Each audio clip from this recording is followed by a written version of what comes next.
is operating as a business. This whole amenity center is a business. So if we have to have faith and confidence in the people that we have hired. So, and just to have, points of view, well, that's great on the town hall and that's great on the WhatsApp chat. People can weigh in on it. So it's either. Yay or nay? With the confidence. Karen, are you for it or against it for a committee? Competency in this particular arena, I would not be against it. I don't think it's necessary. So.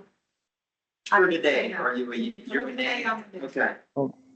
So if this committee was truly on for the basis of the follow through of the licensing part, and there needs to be a policy and procedure drafted in order for this committee to be able to convene, I feel like it's probably not necessary, because by the time we draft a policy and procedure, we're going to have the licenses. So you're So I'm against it. You're a nay. I think it's Chairman just a waste of resources and time, and you alluded that there is an expense to it, which I don't think we got the response to that yet. There is an expense to it. So, two ways how this would go. In the immediate, in the scenario that council has brought up where the committee could meet whenever deemed necessary, there is in your contract additional services. This would fall under that. There's hourly rates associated with that. I could circulate the district manager contract to give you an idea. Like, I think district manager was 200 and then administrator. Well, yeah, okay. So why the stress? So, I mean, I would account for, let's say they meet 3 times a year, let's say anywhere from 2,000 to 5,000, let's say projected number. Yeah, and that's 3 times a year. What about once a month? Yes, before I come to you, Supervisor Newland, let's see what, Chairman Mert has in terms of vote, Chairman Mert. Yeah, I would say this. I think we have a young team, a lot of new vendors on board. We're all getting there. I think we rose to the occasion in this one, which is great. We still had a near miss, and that concerns me. I think it is a business. At the end of the day, I think to Bobby's extent, man, at the end of the last meeting, I had lost my faith in, like, man, is what is going on here? Like, there's an important thing, and no one was really paying attention to it.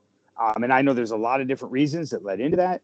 But man, was I concerned? Yes. And I think the worst case scenario was 1,100 homeowners being massively pissed off at being like, wait, you guys just closed our center, our cafe, because you didn't have it together. So that was a real scenario that was on the table. I know we're like, oh, it's no big deal, and we got through it. That was on the table. And to be honest, man, Brian was on a honeymoon. Debbie, you were out a little bit, and that's fine. Everyone can have their own lives.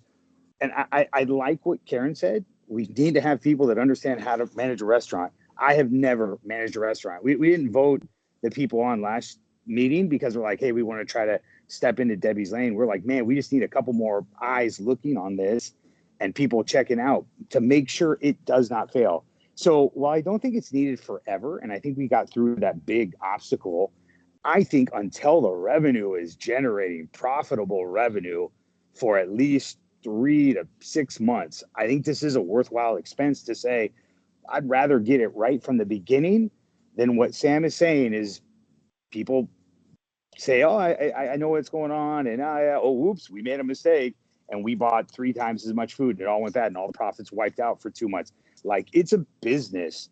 And I think there need to be people in there. I think the people that we chose for it, all 3 people were business people. And Debbie, I would, if you want to be on it, that's great.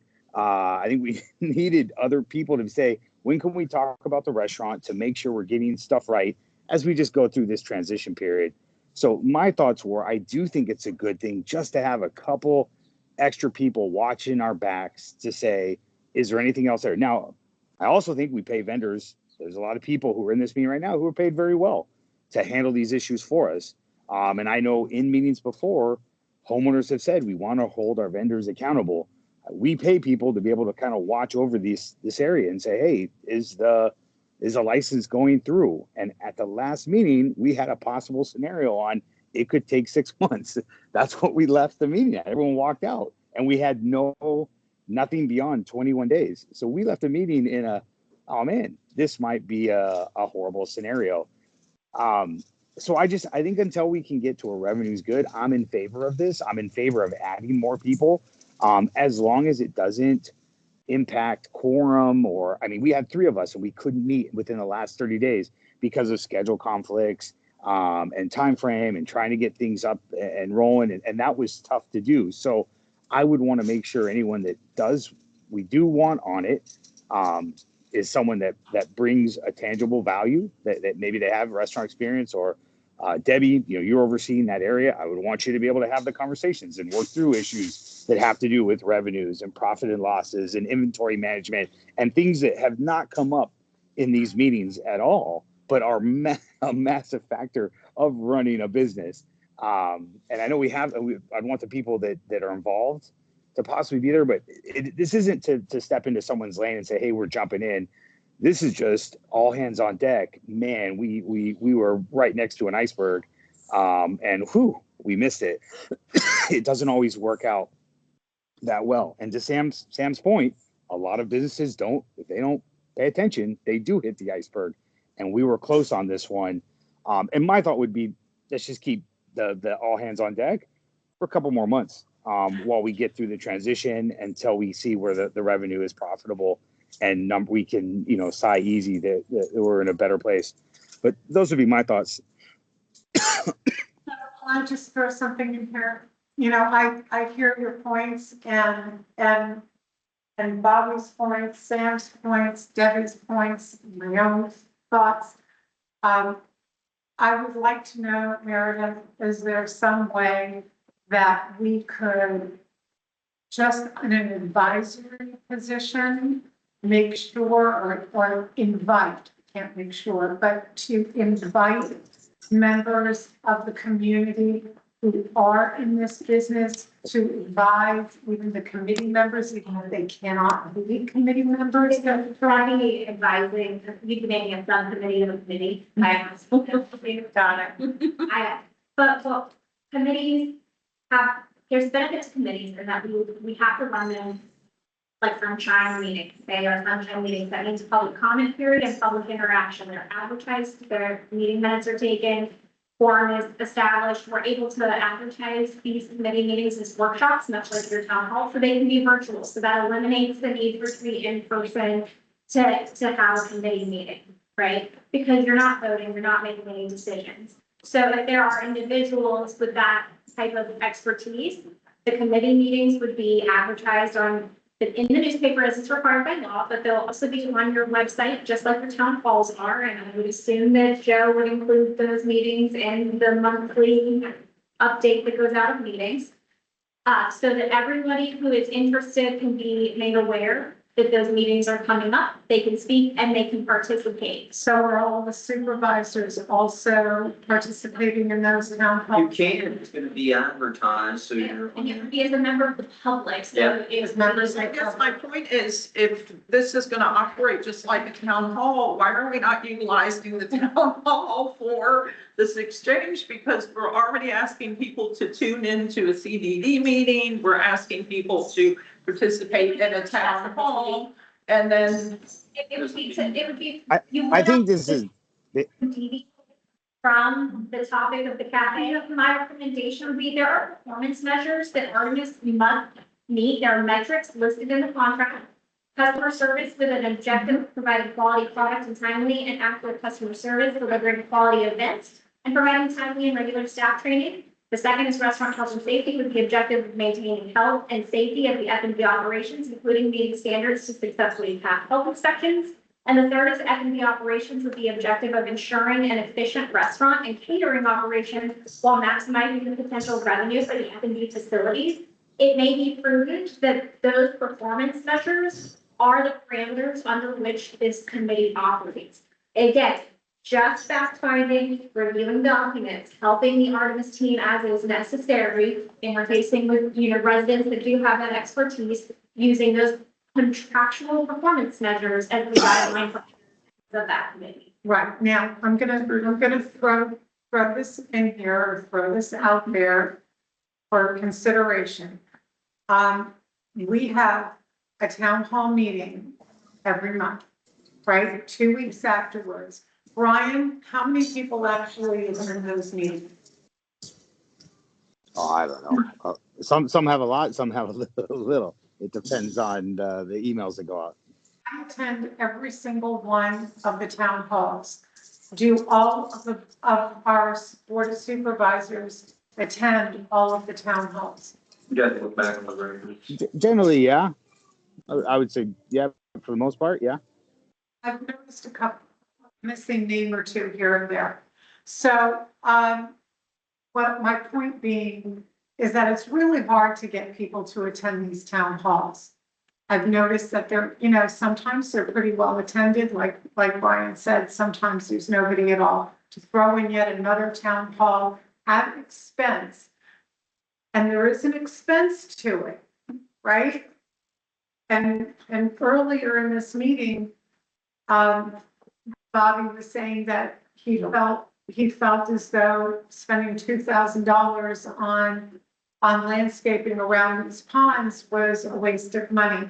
But we're already spending $2,000 on a town hall and a committee where maybe nobody's even going to attend.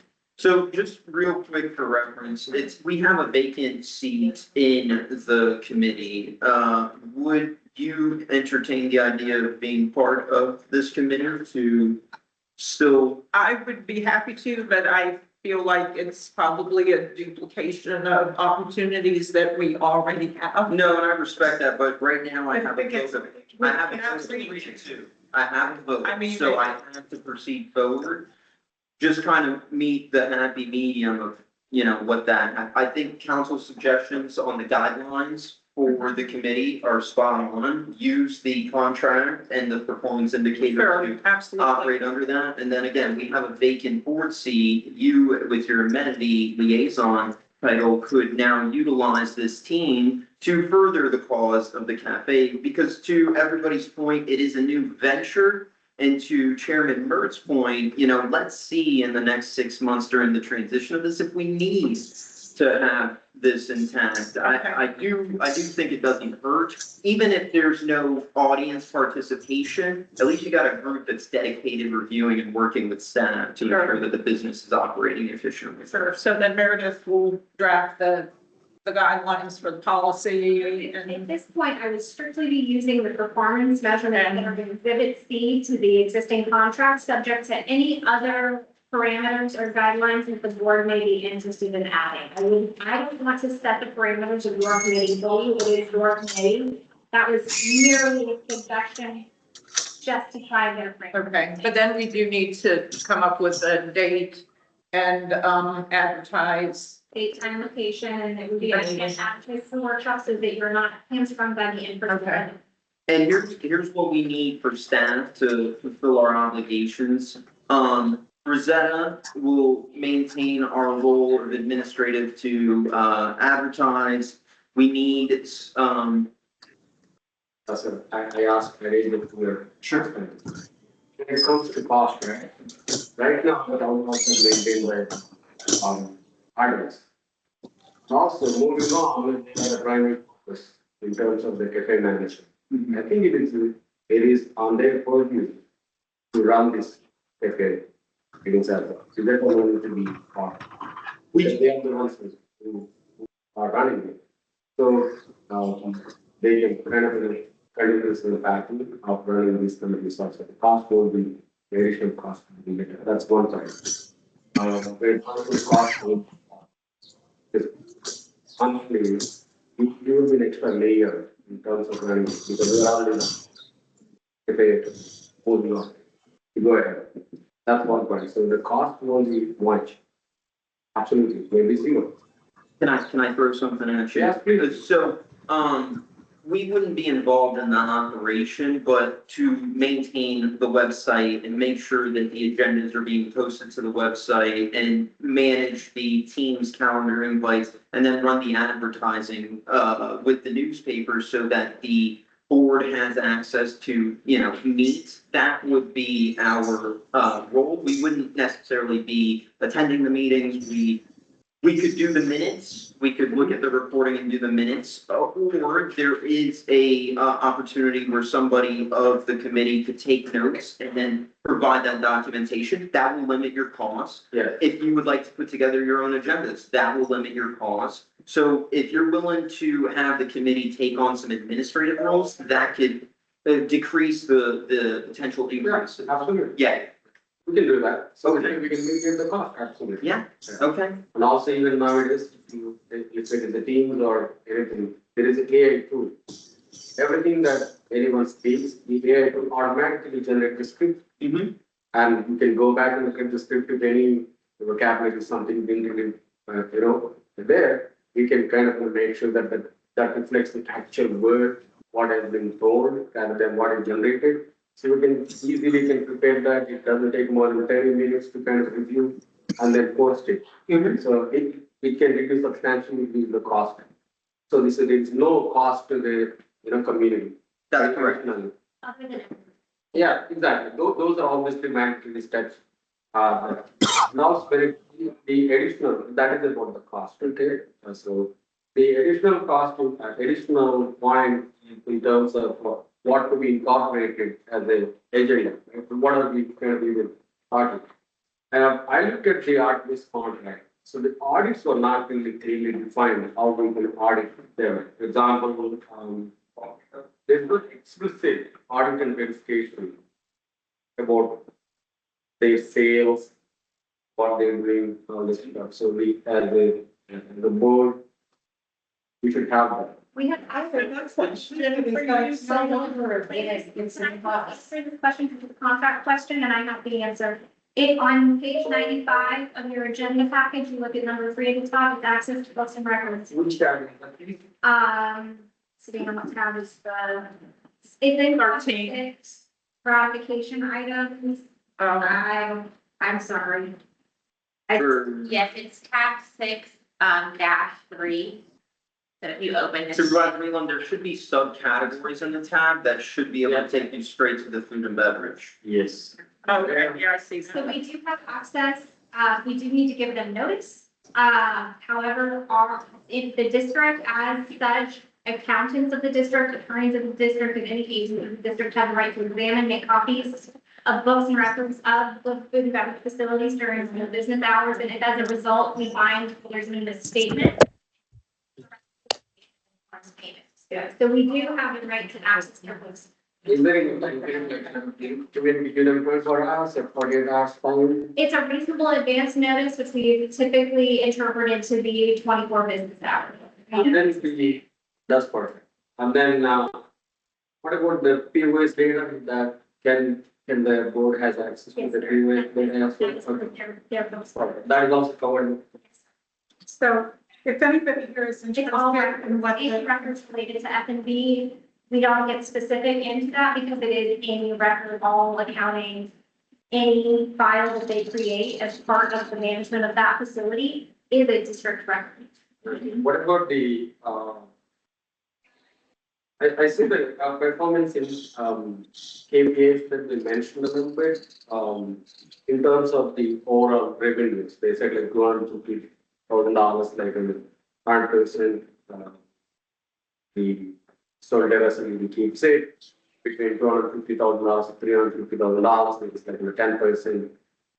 They spoke about the bonuses that the artists can take, but when it comes to the KPIs, what they're meeting certain things, like in terms of the quality, in terms of the service, how do we determine those indicators? Those are in the sole discretion of the district Okay, as such. And so the committee, perhaps by using those KPIs as their parameters, would be likely providing monthly or quarterly reports to the larger board saying, this is where we think as the committee, they are at right now in terms of meeting these to earn these bonuses. They're not entitled to those additional bonuses if in the board's sole discretion, they've not done. and the other one, capital burden, equipment failures, like adding in equipment or making some changes. Obviously, that comes under the CDD expense, right? So how do we, That's all good. Yes, sir. So, for example, if, give me just a moment here, let me think. The fryer, if the fryer fails, Joe and his team have to come to the board and say, this piece of equipment has failed. It is necessary for our ongoing operation. You're asking the board for replacement. Here are the proposals we're bringing to you. I think it's my understanding that this board would like multiple options in the event that something like that occurs. They would like the F&B management team to be proactive and bring them, here's a proposal if you would like to purchase this outright to own it. Here's a lease option with maintenance, for a certain number of years. Here's potentially a lease to own option. Or maybe there's a restaurant closing down the hall or down the street, and here is their used refurbished cost, right? So that the board has the opportunity to evaluate multiple types of expense and potential for replacing a failed equipment. So it would be incumbent upon your food and beverage manager to be proactive. If we have one fryer and it goes down and that changes all operations, perhaps they have to make an emergency decision. However, if it's something that we do have the luxury of lead time on, I know we have a few different ice machines. For example, if one of the ice machines breaks, then we can at least fill, orders with what we currently have. And but we do really need to replace that backup ice machine. They should come and bring you all multiple options to choose from in the best interest of the district. Can I make a suggestion also, while we're in the process and before we actually formally vote on this? May we introduce the new food and beverage manager and give the board an opportunity to, sorry to put you on the hot seat already, but to throw at him We all have the three, questions. we have that three I have. seats on it.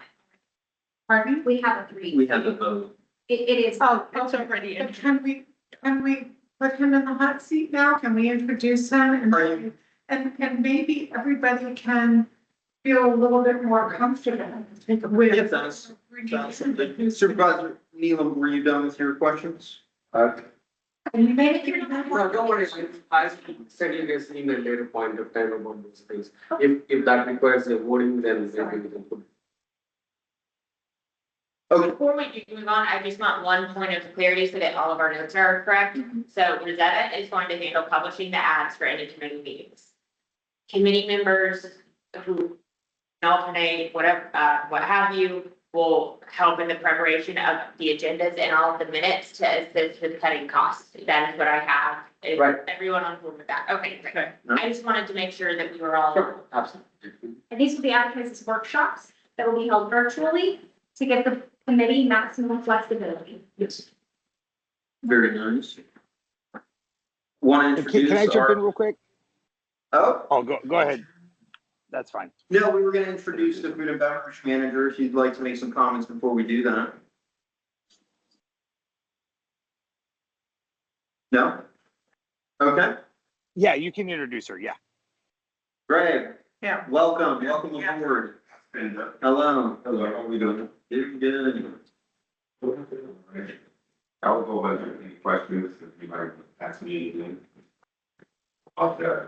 We might put him up here by the speaker. In the hot seat. Yeah.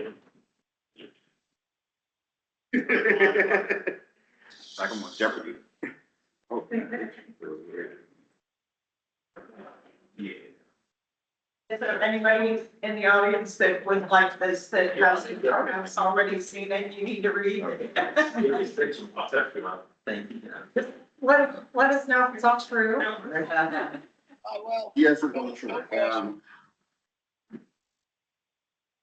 So a little bit about my background. Greg Rawlings, certainly introduce. Greg, let's give you a minute, let her distribute these documents and then you'll have them.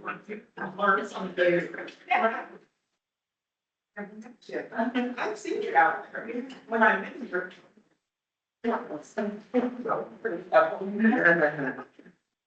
All right, and I am going to turn over the floor to Greg. So a little bit about my background. I've been doing this for over 15 years. It's actually 22 years, but 15 sounds more dominant. But in the recent 10 years, I've been doing work in resorts. Disney, Winter Island. I worked a little bit at the Grove. Um, just in the food and beverage area of it, what I see the most of all the companies is not projecting yourself wisely or putting the steps in systems. They're leaving a lot of money on the floor, which they can capitalize on and things of that nature. What I noticed here so far is that the main thing is like we're not using, which we should have like a delivery service here. It should be well thought out more effectively. Even with catering and stuff like that, dealing with the bigger groups that you have to come through. This is the slowest month in Florida, September, October. It's like, so you're not gonna see that heavy body of people coming in and things of that nature. But at the same time, we're not capitalizing on our events, which should be selling is most of the thing.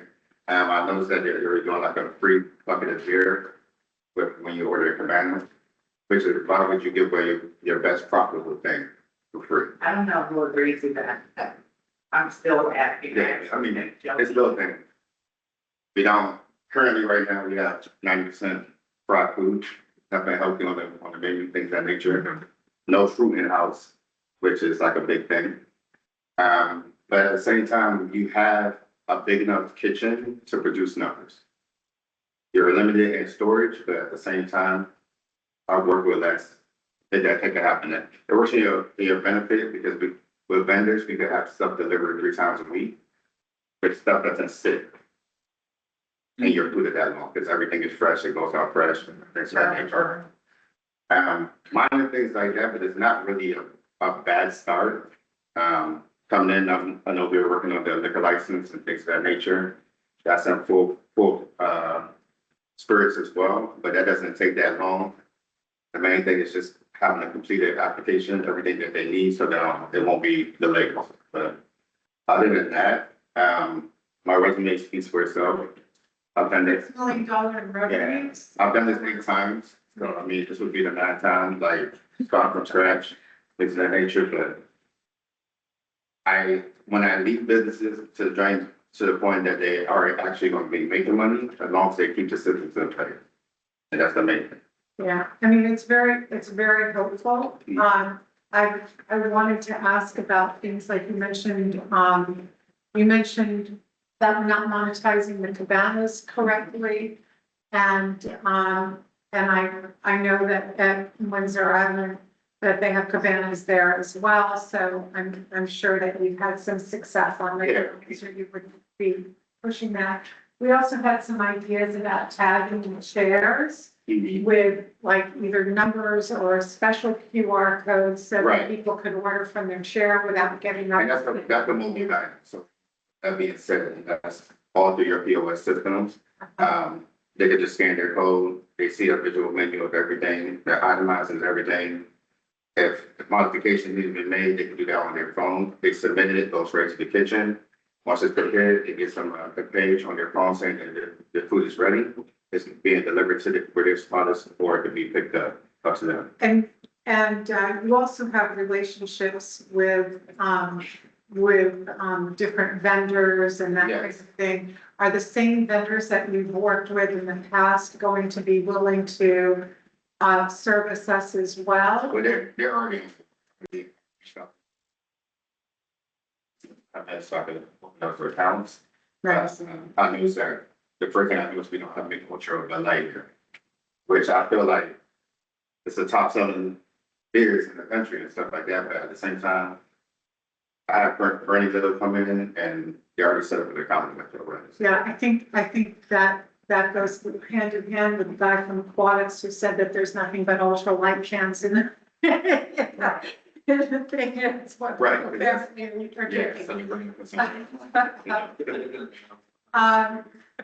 And so you've got your vendors in place. What about staffing? Do you have the ability to make staff fluid? I know, I don't know if Denise is going to stay on or not. We have Irma Rue on staff here. if she's gonna be able to move fluidly over, she used to be in the cafeteria. I just want to like training and things of that nature, but it's gonna be a different menu, so there's gonna be more jobs provided, well, stuff like that, but that comes up to the staff. I mean, if they take that my leadership and say that I've chef for 8 years at a time, I have culinary artists, things of that nature, so that comes up to them. At the end of the day, it's like, we might have to hire people to come in, sort of thing, but we haven't made no decisions yet. Right. It's what we actually get in there, yeah. So $6 million in revenues is amazing. What kind of net did you experience, and what were the costs associated with that $6 million? That's they get like when I took over, there was only $1.2 million. Wow, holy cow. So what it was that it was trying. They were leaving a lot of money on the ground, things of that nature. What I brought in was my second year, I doubled those costs. So that would just bring it down food costs, responsible buying, things of that nature, buying stuff in bulk, so you get a bigger, cheaper price.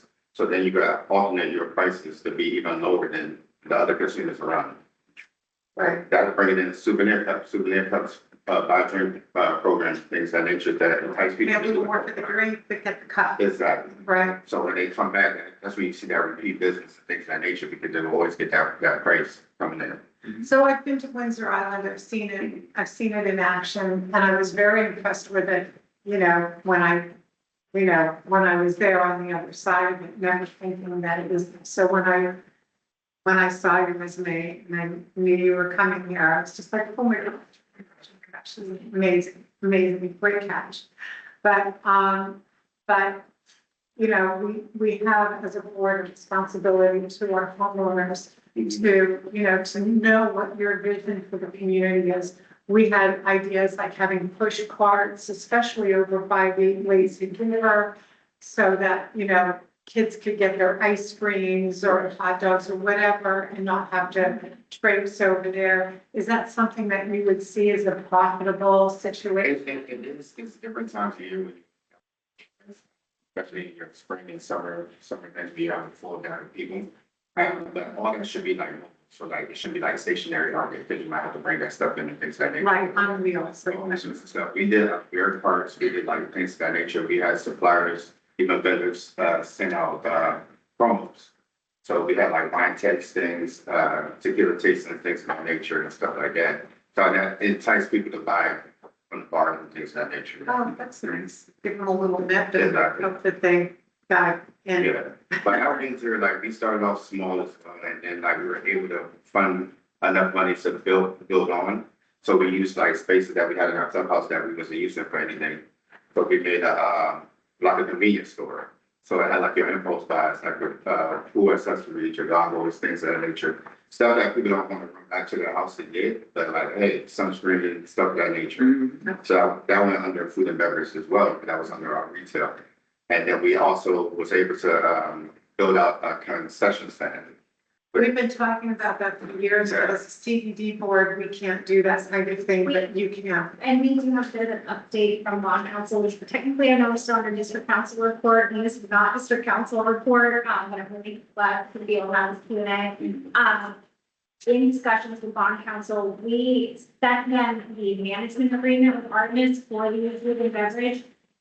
We are trying to get an opinion from bond council that agreement actually is a qualified management agreement under the federal regulations and your trust indenture, such that the cafe would no longer constitute a private use against your bonds, which would then give the board more flexibility in what areas it may be able to have private use on property. So Is that a good thing? Or? it is, it's a good thing. It's a good. Right now, sorry. And we have the push carts because technically that expands our private use revenue footprint. If that's all under your management agreement, and your management agreement in the opinion of bond council is considered a qualified agreement such that it is not private use, it is an extension of the board as such in that regard. then you do have more flexibility to make expansion, to use more of your property for private use.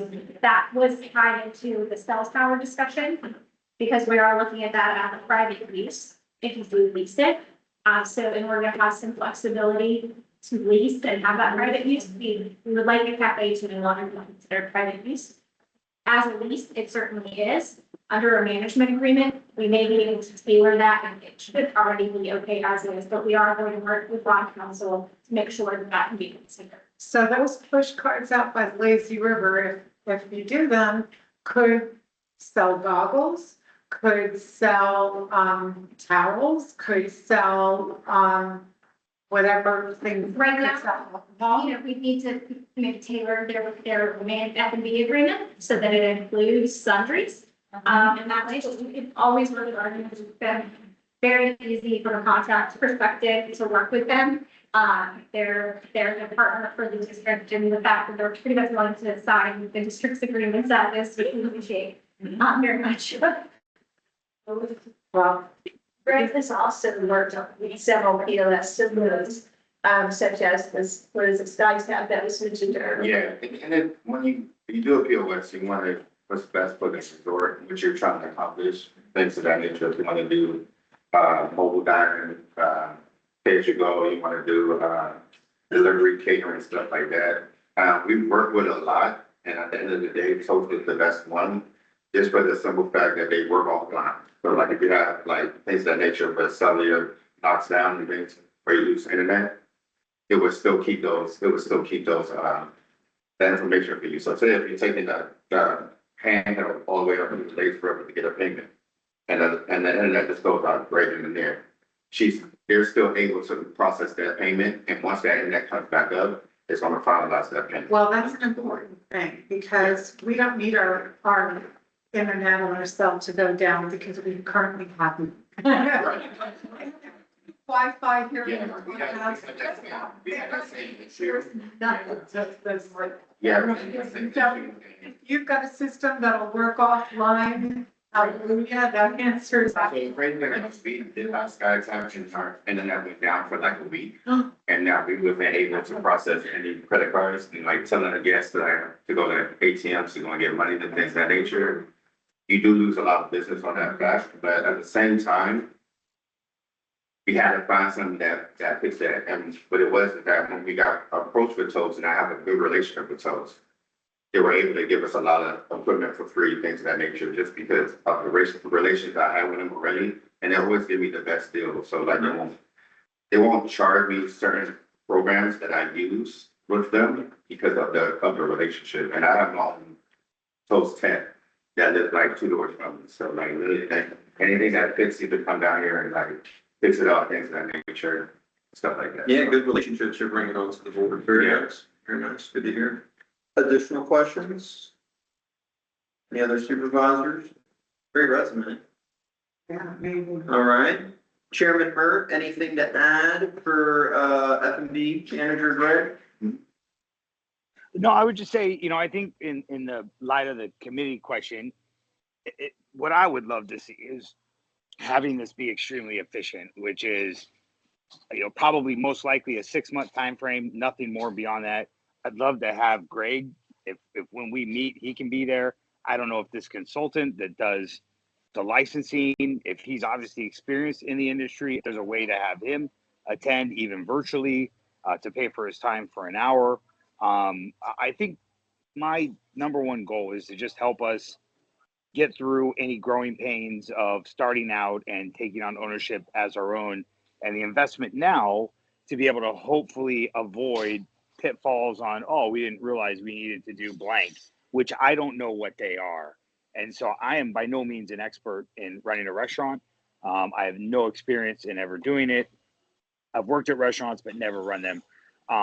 So I think what I would want to is, if there's anyone else that we need to have on that committee that is available. I know lots of people have told me, there's tons of people, go get them. There's experts.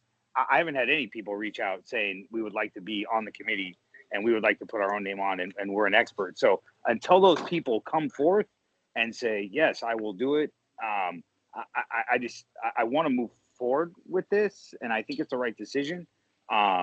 I don't think we want to jump into anyone else's lanes other than just provide a second set of eyes to make sure we can move forward and get things done. So I think at this point, is there anyone else that we would want to add to the committee? I think Debbie should be added to it if she's able to do it. I think we should figure out a time that everyone can go, and I think we should advertise for all 6 meetings, at which point the plan would be to disband the group. I would think within 6 months, we probably could have things on a good track, and we'll be over this and moving forward.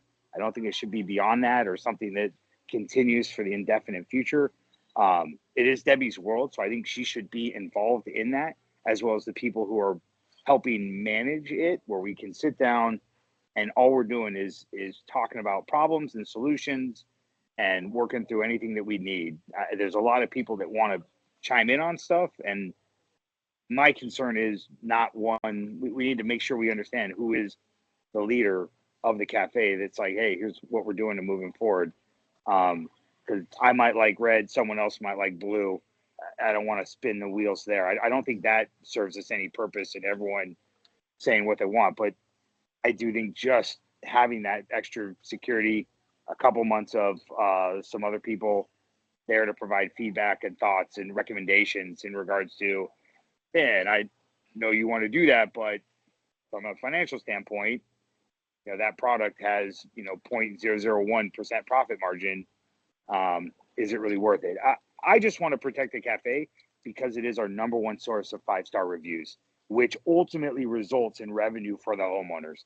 So if we mess this up and we make a mistake and all of a sudden, boom, I want to make sure we get it right. So I think if we're at the point we can vote for it, I don't know if there's anyone else that needs to say we need other people on it. We have 3 for now. I'd love to have more if Debbie's willing to join. If there's anyone else that we want to get on it, So what I'm hearing from the chairman is a nomination for Debbie to be seated in the vacant seat for the committee. Do we have a second? Second. Second from Supervisor Supervisor Winker. All in favor? is there anyone else that should? Oh yeah, I'm in favor. I feel like I'm the only member of the board who's not. Karen said she's not. Well. On the committee on the restaurant, you see? We can't allow audience comments at this time. It needs to be a discussion. Restaurant. So. So we'll go out for a coffee.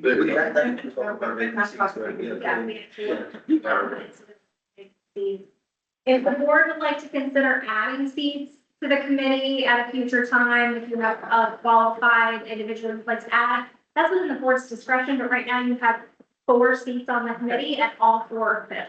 Well, it's not a voting committee, so we don't need a number that would, represent, being able to, have a Correct. a voting. Correct. It's just a workshop and with fact finding. That's right. I do still want to know what ultimately the expense of the committee is and Well- how it works out with all of the things that you guys want to put into place and everything else to try to mitigate that. And Mayor, you said that we would do this for a term of 6 months, correct? And then we could Yeah, review. I would like to propose That's- that this committee only exists for 6 months. It will cease to exist at month 7 unless the board revotes it in. Okay, so that's a motion from Chairman Mertz to establish this committee for the duration of 6 months, at which point the board will consider dismantling the committee. We had a second from Supervisor Boissard. All in favor? Aye. Opposed? Motion carries. And I had comments from Supervisor Neal. Since when the 16th? I would assume that the effective date would be today, since you made the motion. Today, yeah. I have a question, since there's 3 board members on here, which one of us is going to actually host the meeting, and how are we going to decide when we are going to hold this meeting, since we can't talk amongst ourselves outside of this? It's a good question. Brian, you're so good at this. Do you want? I am not IT savvy at all, so I am not equipped to actually support the meeting. Can I make a motion that Brian Muir? Your district manager will provide your link for your workshop, just like they do for your town hall. We'll post it in that way. The agenda will be prepared by, I think, Supervisor Nealon or a designee on the committee. The Teams link will auto-generate those AI transcripts that the committee will use with their meeting minutes. And again, in order to cut costs and be cost conscious. Am I missing anything today? No, So, I will work with Supervisor Nealon. He's been initiating the communication and agendas, so he could provide to us the agendas. We would post them on the website for the committee. And then we can work with Supervisor Nealon on the meeting minutes, and then we will also attach those on the websites if that is appropriate. we want to coordinate. Yeah, I thought When- Meredith when- said it had to be in person. Does this have to be in person or can it be a virtual event? Yeah, so we're gonna need to advertise these as workshops so that there's no in-person forum requirements because this Oh, is that's a great. fact committee, not a voting. So any suggestions on dates where you would like to meet on a monthly basis? I can suggest some days that are not going to be, Conflict. probably working with my schedule. So my best days are gonna be a Tuesday or a Thursday Tuesday or or Thursday? a Friday. Nobody probably wants to do And Friday. we would need your feedback too. Yeah, it's like, stuff they go out with daytime durations. I got advice before that was just a day.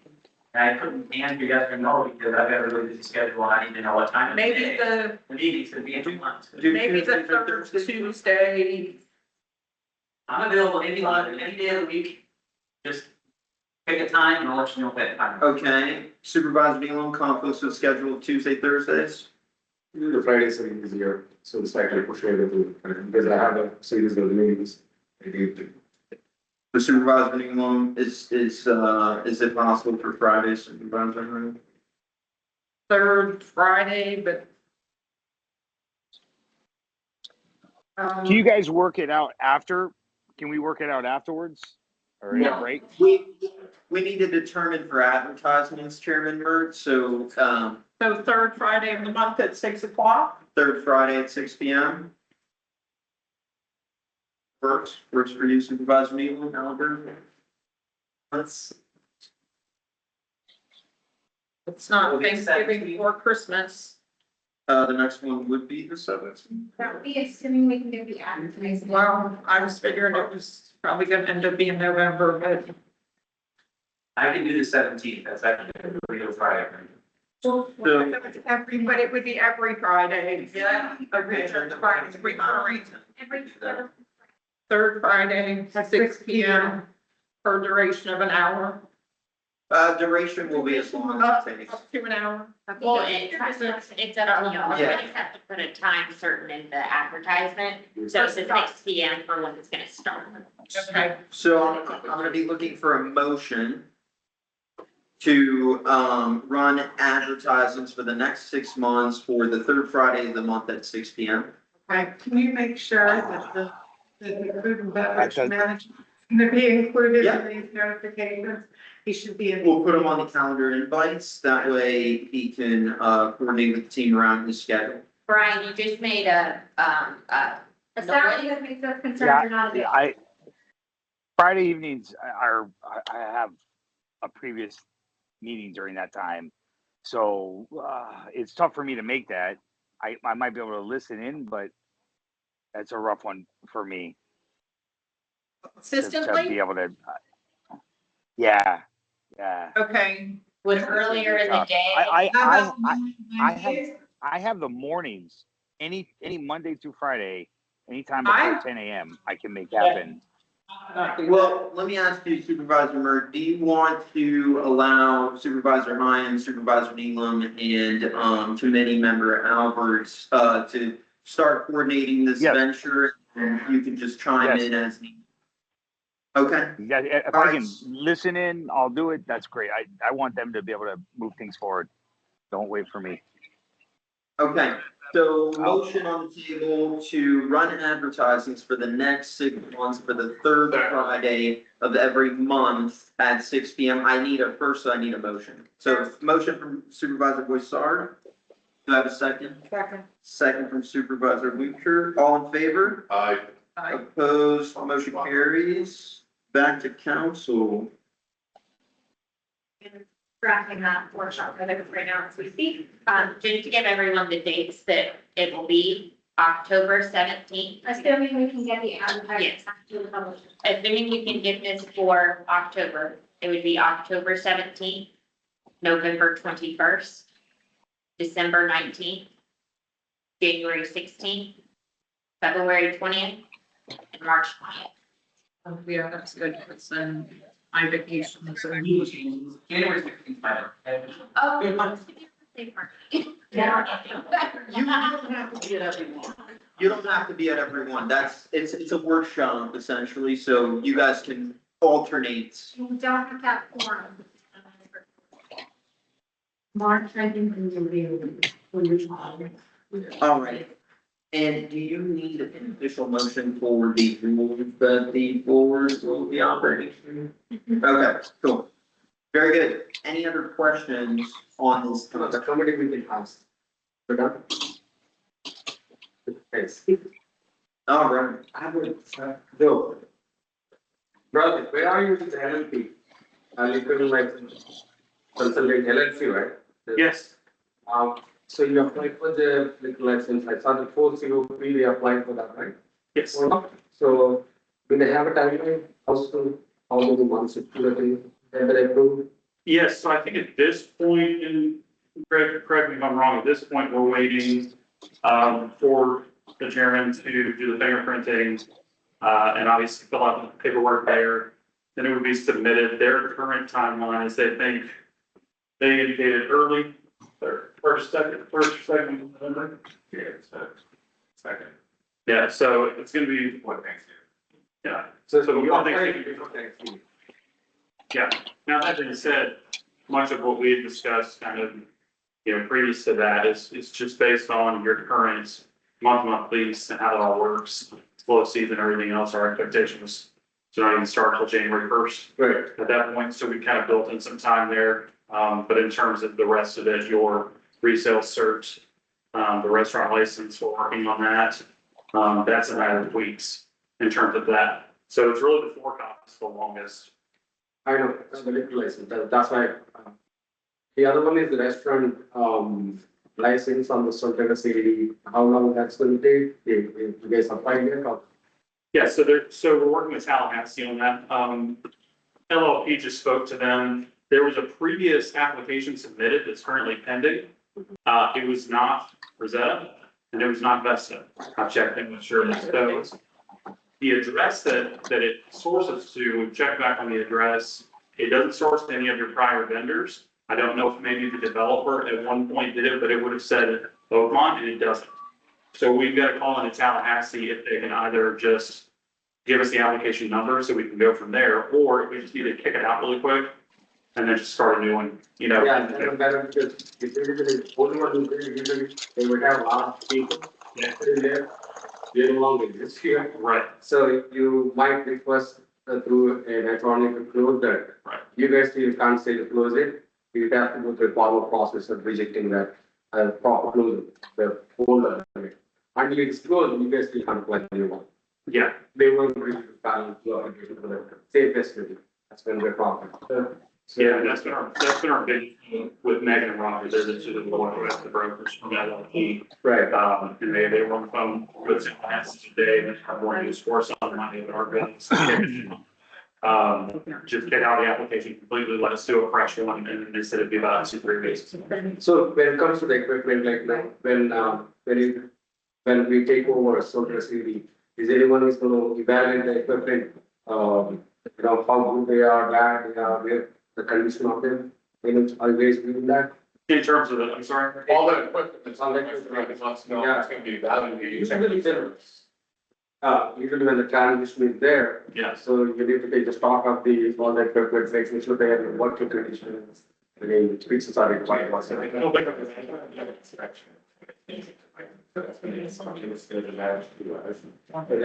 the name of the time, whatever, give them off your checklist. And what it is, that it was. But it's working with this job, we have to verify past time to fix it. Right. And then they'll come back and inspect change. What is it? Is all the equipment, does anybody know if it's already under some kind of service plan? Individually or collectively, all of this equipment? Yes or no?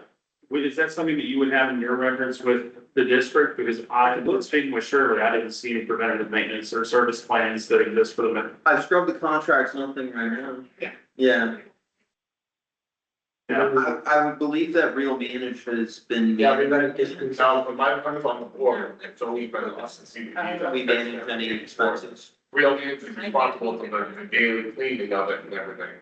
But solely the whole time I've been on this board, everything that broke in there, we the CDD have voted to replace it. They provide proposals though, right? To like similar to what the food and beverage contract now calls for, they provide proposals. Right in there. The further release, they are required to do. Railing is paying for repairs. So That's ice and sheet. Yeah, they do have a repair threshold where they are responsible for repairing certain equipment under a certain value over that value. yeah. Greg, do you have any experience with maintenance teams that the district might want to consider? For- Yeah, I have some vendors that. Okay. It depends on what type of, what they, that we have, but, and they will tell you if it's like, if it's worth repairing or just be flat out get a new one, but they do, used to buy and things of that nature, and they do upgrade it where it's like refurbished. You can also look to Solterra that has, commercial equipment, and your person is there for that option and stuff like that. Supervisor Nealon, would you want to maybe set this with the committee? Yes. To, maybe we could start exploring this venture. Yes, as a preparation? I have few more, but anyway, it's not the fourth time. Okay. We can do that. But I gotta go at 2. Okay, all right. Anything that? Yeah, is district council, completed on there? We did briefly touch on it, that we talked to bond council about the cell tower. They're looking into whether or not that would constitute private use. These do constitute private use, which is why we're trying to get the management agreement deemed not private use anymore for the cafe. They've not told us yet whether or not the cell tower lease constitutes private use. Okay. We are set to talk to them next week on Tuesday, Sabrina. So if we get an update between board meetings, we'll certainly let you know. Okay. Then I'm gonna jump into district manager. I have received some inquiries in between meetings on a couple of categories, so just gonna briefly give an overview on some of these inquiries. So updates on the licensing process. We've already discussed it preceding August meeting. District staff as a team, united to start to get together this venture of the licensing, the insurance policies. We had a professional licensee vendor come on board to help us finish this venture. We are now preparing and coordinating with your new F&B management team for a start date of, sounds like January. So I believe, are we gonna be doing an addendum, or we'll just fill in the start date in the current agreement? But yeah, we'll have to amend the contract so that it does in fact reflect actual start date, then that does occur. I will say if the intention is to start on December 1st, which is that's not the case. well, it's not that it couldn't be the case, it's just part of what some of the concerns I've spoken about on slow season. And when you actually want to start. 2, I would prefer that we not get in a position where something is not where it needs to be again, and we don't have any room. And then on top of that, obviously, how the lease is set up in terms of, Right. hey, we have to spend the next startup. I think that gives us the most practical ability to get it done. So right now the cafe lease is set to expire December 31st, 2025. So last day of service will be that day. And close is final day. And the contract is written already with the requirements to start on the 1st of January. That's already in place. Yeah, that was my understanding. So that's- And once you get the actual license numbers, once they're issued, will you amend the agreement to include those? And just let us know. So that's an update on the process that Rosetta and staff have been working on for the licenses. Any questions on this process, clarifications? Okay, hearing none. So, there was a request for our coordinator, Giovanni, to attend our meetings. And this is something that we could definitely try to prioritize in a future meeting. Just want to give a perspective on Giovanni's role. So Giovanni has essentially a role of a project manager, project coordinator. His key function is to be able to operate the business while I am away in in-person meetings, consultations with vendors for proposals. He is not at the capacity to be able to attend meetings on a regular basis. Now, granted, if there's ever a topic where, let's say I had instructed him to do a vendor walkthrough on something specific and he needed to brief the board on that review, that would be available. But in a reoccurring aspect, it would be unproductive for his position to be able to attend meetings in person because of the the other 10 districts that we have obligations to. So, open to feedback or questions on this, if any. Okay, hearing none. I think that if it was something that he needed to speak to us about, once we can get some video up, maybe we can live patch him in and he can discuss and. If there's ever a need for him to present to the board, I am fully open with that and working, because he is a regular communication channel that every supervisor will speak to. So, again, if there's ever a topic that he needs to report on, we can have him attend to, like Greg has today. Oh, Giovanni, our coordinator. yes. So Giovanni, there was a request that, is it possible for Giovanni to attend our meetings, like staff like this? And given an overview of his position and some of the limitations on why it would be a little difficult to have him in person. But open to feedback or questions at a future date as well. Yes, because he's communicating very effectively, and whenever there is a response, email response goes and he just shuts down, there's no follow-up. So I have to run around with other people to kind of get an answer. So my point is, from your entity, if someone is effectively communicating, it is. When you are here, the communication coming from different persons, so obviously there's a two people we are, as the board members dealing with it. It is easy if both of you guys are either virtual or in person is there. It's easy to communicate because very kind everybody see, if I ask you about his email, it doesn't look good. Sure. Right? No. So the person needs to be there, so this way, they can take ownership of the email or the content of the email. So this way we have clear communication and clear answers from it. That's the whole point. Yeah. Yeah, if you say, hey, he's managing 10, I understand, then maybe the communication should come from one brand view. So this way, you're here, you can easily talk to you, you can text you, do whatever it is. So that becomes more seamless. That's right. Agreed. Yeah, and I think because of the whole PTO, that he had more involvement, but now moving forward, you're gonna have a lot of direct contact. Okay. And then lastly, close out my section, liaison project updates. So there was a request, basically on transparency, right? I think our goal as a board is to be able to provide, good updates to the board and have transparency throughout our multiple liaison ventures. So I just took a couple notes on how I operate with my liaisons, depending from board to board, community to community. So working with liaisons in between meetings vary from district to district. Some of the contributing factors would be size, what their assets are, and a majority is the involvement of the board. Like, for instance, I have boards that don't have any liaisons, that don't have any roles.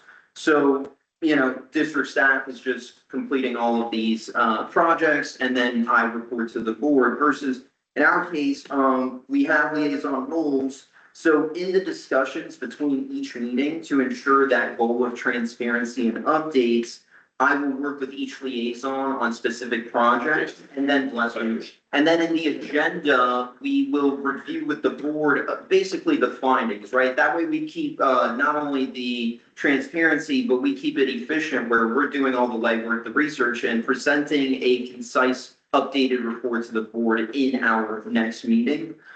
Just wanted to provide clarity on how the liaison roles work and when to expect transparent updates in order to ensure transparency throughout the community. Any questions on some of that inquiry? For clarification? That's good, as long as the communication is constant. Yep, And it is. okay. And then, Also, the community, just to make sure that when they're putting stuff in WhatsApp, we might read it. 99% of the time, we're not responding to it, and it's gonna do you a lot more. You're gonna get clearer communication if you email us or text us separately. agreed. When WhatsApp, if it's a specific question, a specific thing, it's not gonna get answered in WhatsApp. I'm personally not gonna answer it. I'm not gonna speak for anyone else. But I'm not answering the question. If you put a security question in there, I'm not answering it in a public forum. If you want to message me, you want to call me, email me, I'm more than happy to answer. But I think you're doing yourself a disservice if all you're doing is going WhatsApp and you're asking questions. You're not gonna get the correct answer that you want. You might get an answer from someone else, but it may not be correct, and I'm not gonna correct it if it is wrong. If you want to speak security related stuff at least, I prefer somebody text, message, call me. And obviously it's public record, so they need to keep that in mind, they do sending, it's gonna be screenshot and sent to district council and That's right, yeah. A word to all of our residents, do submit all inquiries to district staff so that we could, operate through the proper channels. And then lastly, discussion of town hall expectations. So we've been working with Joe and Chairman Mert. So moving forward, we will be working with the team on preparing agendas, posting the agendas on the website 7 days prior to the town hall meeting. We will create and post the meeting minutes, and administrate the calendar invites, the recordings and such. And then Artemis is going to be working on the regular coordination and the newsletters. Any questions on that, relationship and expectations on each?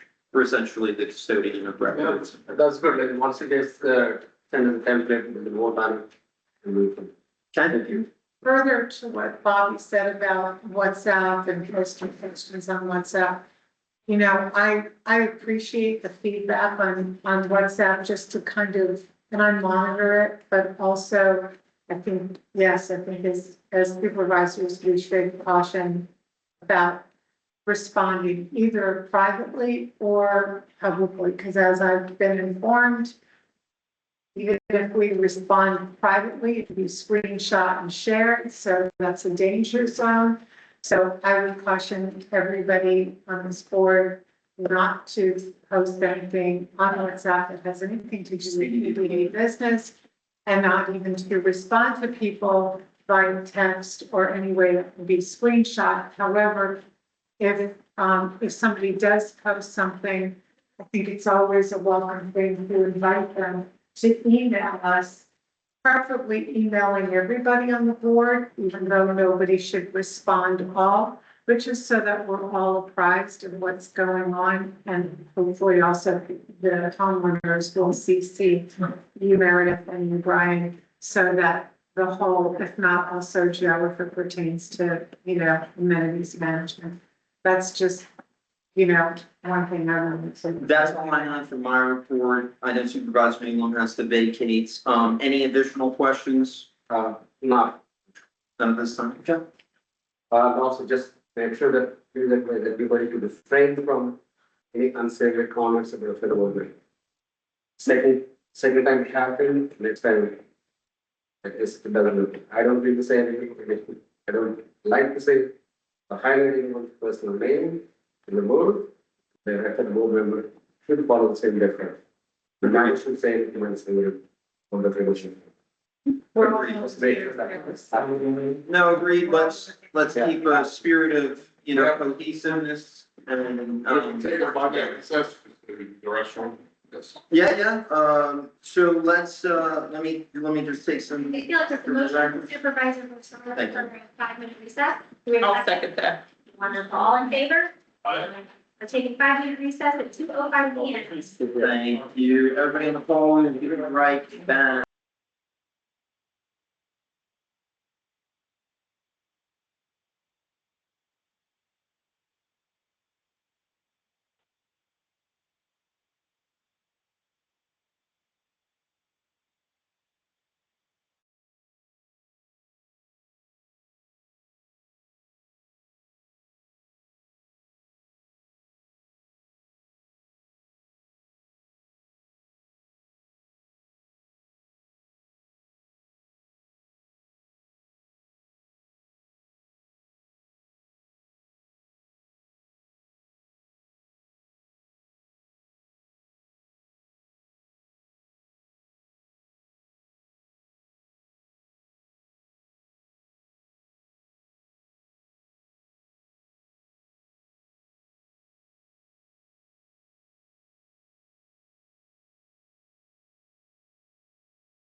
Take a motion, right? Okay, I'll make a motion to reopen the meeting at 2:25. All right, I have a motion.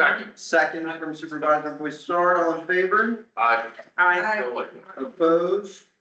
Chairman Murder, are you still with us for a vote? All right, so right now we have three. He went back. We will wait for. I'm here, sorry. I was on mute. I'm here. All right, just looking for a vote to resume the meeting. He said yes, I heard him say. Oh, yeah, yes. I vote yes. All right, we are back. Jumping into, consideration of your meeting minutes, business admin on tab 5, meeting minutes. I have reviewed these. Everything is in alignment and in accordance with our actions from the previous meeting. There are no grammatical errors that I have seen. I am open to feedback. These also reviewed. I reviewed them and I didn't have some computer, so. I'll let you two I'll listen to. approve. Well, the you were here for some of it. But yeah, for not all of it, so. So I have a motion from Supervisor Broussard. Do I have a second approving the meeting minutes from the meeting on the I'll second. 25th? All right, second from Supervisor Zwinger. All in favor? Aye.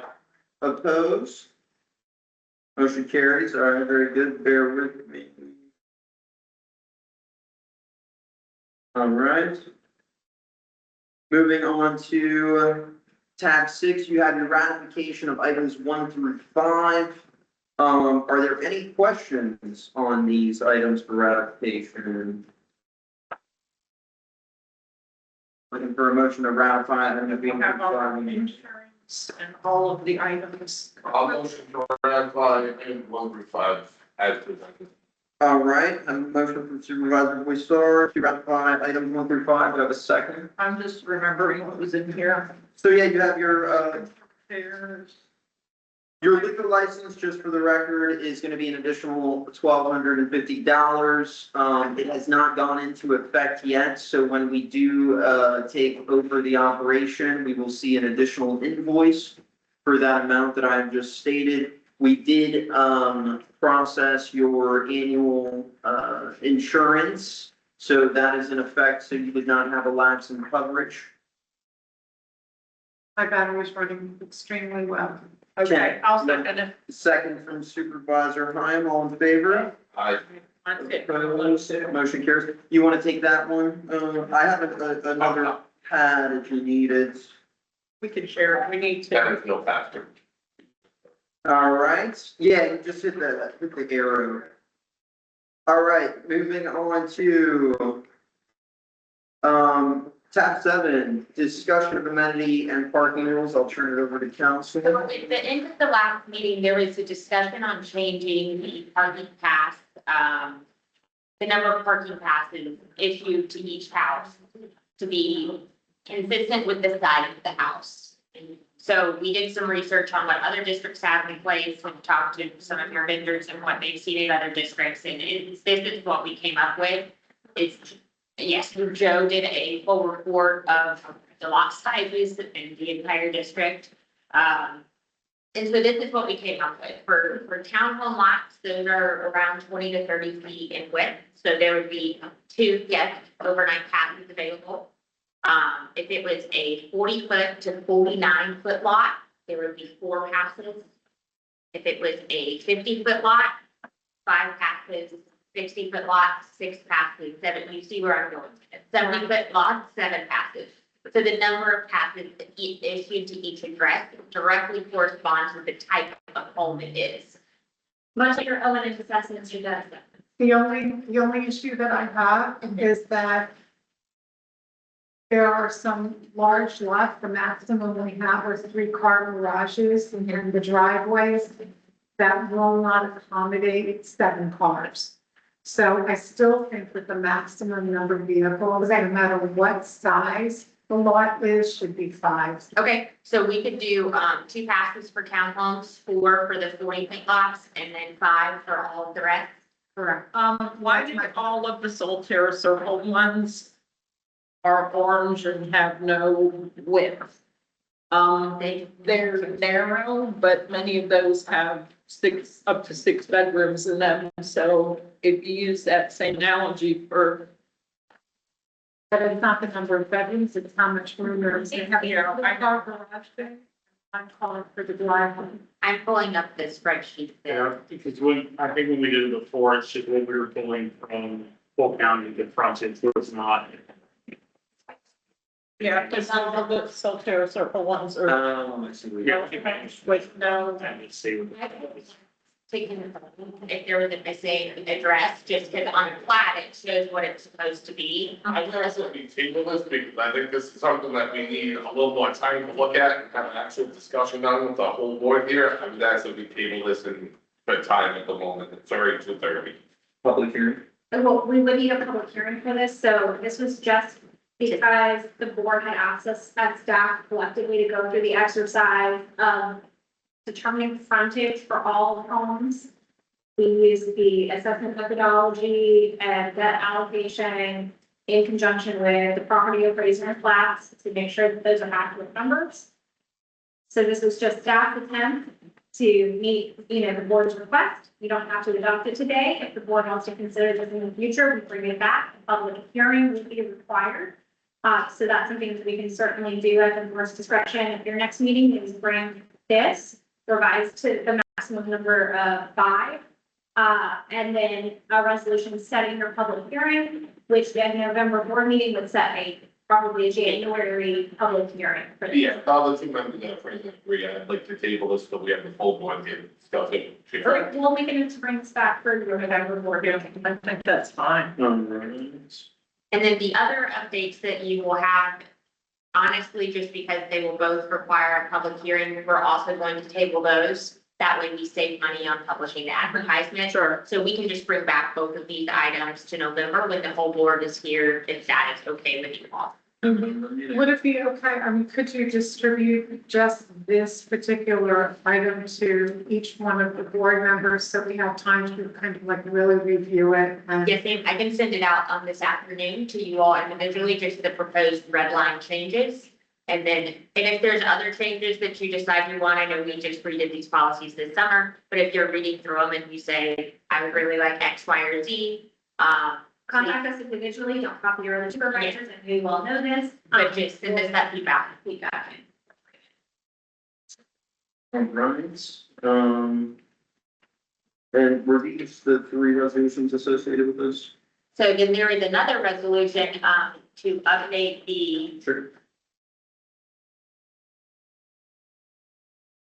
yes, the district's, registered office, when we were looking through the transition resolutions and we realized that the district's registered office was listed for the clubhouse. However, because there is no Rosetta employee here, full time. I just need to approve resolution 2026-2. Thank you. That's just changing I the already read it. office address, to the Rosetta office. I have a motion from I'll second Supervisor Boystar, a second from Supervisor Hyam, all in favor? Aye. Opposed, adopting resolution 2026, which in this case would be 1. It was because we 1, have actually done it. okay. Okay. All right. 602, which will be revised to. Okay.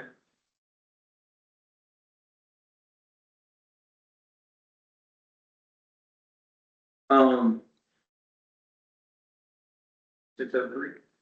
No, we're gonna table, That's three, yeah. Okay. Very good. All right. Moving forward. Let's see, consideration of clubhouse network equipment upgrades. All right, that's me. Okay, so that is gonna be on page 201. It's 201. That's All right, so the first is the install bid with the vast majority of your equipment, your IT closet right over here. It's in shambles. This is basically a 100% kind of revamp other on site. So initially you have what's going from Insight, which is your current security provider and IT provider for the front gate. And they do most of the stuff around here with the exception of your cameras. That quote came in at 15,402. Again, that's just been basically redoing everything that's in this IP closet, adding rack mounts and stuff, putting everything through. What you'll see directly below that is what I was advised from them to order through Ubiquity. That's your access points for both the inside, access points for outdoor, so that we can obviously provide, and we would basically pop through, so you'd have access points here, and then within the cafe, and then we'd actually use the main show. Basically, what we're trying to do is we're doing power to internet. So we're trying to find wherever we have power to then basically cast and project or Wi-Fi so that we're getting as much of the deck as possible. I had Chris Danks take a look at a lot of the equipment. Obviously, it's sort of what he does. He says the equipment's pretty significant. He thinks it will obviously do what it needs to do. That cost him it is $5,367 in conjunction with, they would still install all of this Insight. And that install fee is part of the 15,000. Similarly, and right below it is $157 per month. That is for statewide of your cabinet portal. So like a hotel system, guests come in, they want to register with the Wi-Fi, they register, their information goes in, and through that, we utilize that information and sort of following back with them on their experience, getting feedback, things like that. There's an email side of it. I'm not interested in that because we're able to pull all of that and use our existing platforms to send surveys and message them. It's extremely expensive, in my opinion, to kind of go down the email path. Now I understand altogether, you're looking at just over 20,000. I think what's important to remember is that the HOA has the 7 internet comp lines. Once these items go in, we will transition the current Spectrum business. I believe your current budget is 17.5. I believe you're correct. It's 17.3. 17.3. Yeah. So because they're comp lines, you would then lose that amount. That would be something that you would save. So, So you'd pretty still, much pays for itself almost. yes. And again, in terms of what's Spend 20 to save 17, so. Yeah. 22,750. And then that gives us Wi-Fi all around all of the pool deck. Yes. Now, and something that we'll look at later, you don't really have, you're kind of backing yourself. You have Spectrum backed by Spectrum. It's not ideal because obviously Spectrum goes down to retail. Yeah, So down the line, obviously we can look at, additional options as to who provides and who provide here so that you have a backup. I don't necessarily want to say Starlink at this point because I do think it is expensive. yeah. Very good, but we would be able to look at some other options. I've spoken to a lot of providers. So on this specifically, this is to basically update, completely rebuild out your Which is- IT closet, build that. spaces here. And then again, because we have the 7 comp lines, it would also cut your internet expense for the cafe because you would grab a comp line there as well. And then having Wi-Fi throughout all of the pool deck will support the ability for guests to be able to do mobile ordering from the cafe and countless other things. The requirements that I gave them, when I said that with the access points, we needed to be able to have wireless accessibility in the lazy river, but I also wanted people to have the same ability to access through the pickleball courts as well. And then another one of your access points will go out front. And that's, and there will be another one on the corner. It'll give you some speeds out to the volleyball court. It'll give you some speed out to the volleyball court, but primarily the other front one is going to be for having the security pass or officer out front for the passes and stuff. Okay, I like that. I'll make a motion to approve So we have a the motion, IT infrastructure packet, tab 8. items 1 through 3. Yeah, tab 8 as it's presented, All right. which is, the Second. 160, the 5467 for the access points, and then the 15402 for the Insight piece. All in favor? Aye. Opposed? Aye. Motion carries. We are coding this to telephone, internet, cable in your adopted budget. This is a total dollar amount of $22,759.28 out of a line item of $17,300. All right. I don't think you need anything else on this one either. Cool. All right, gonna go ahead and skip tab 9, we've already reviewed. In aquatics. Gonna take a quick motion for a brief recess. I'll move and take a 10-minute recess. All right, from Supervisor Boyd, have a second? Second, I'm not sorry. I think I heard one. did you second? Yeah. Okay. Second from Supervisor Hyam, all in favor? I, Opposed? We are taking a recess at 2:41 PM. Ryan's gone. What are the people recessing for?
Good afternoon, everybody. I'm gonna be looking for a motion to return the meeting at 2:50. All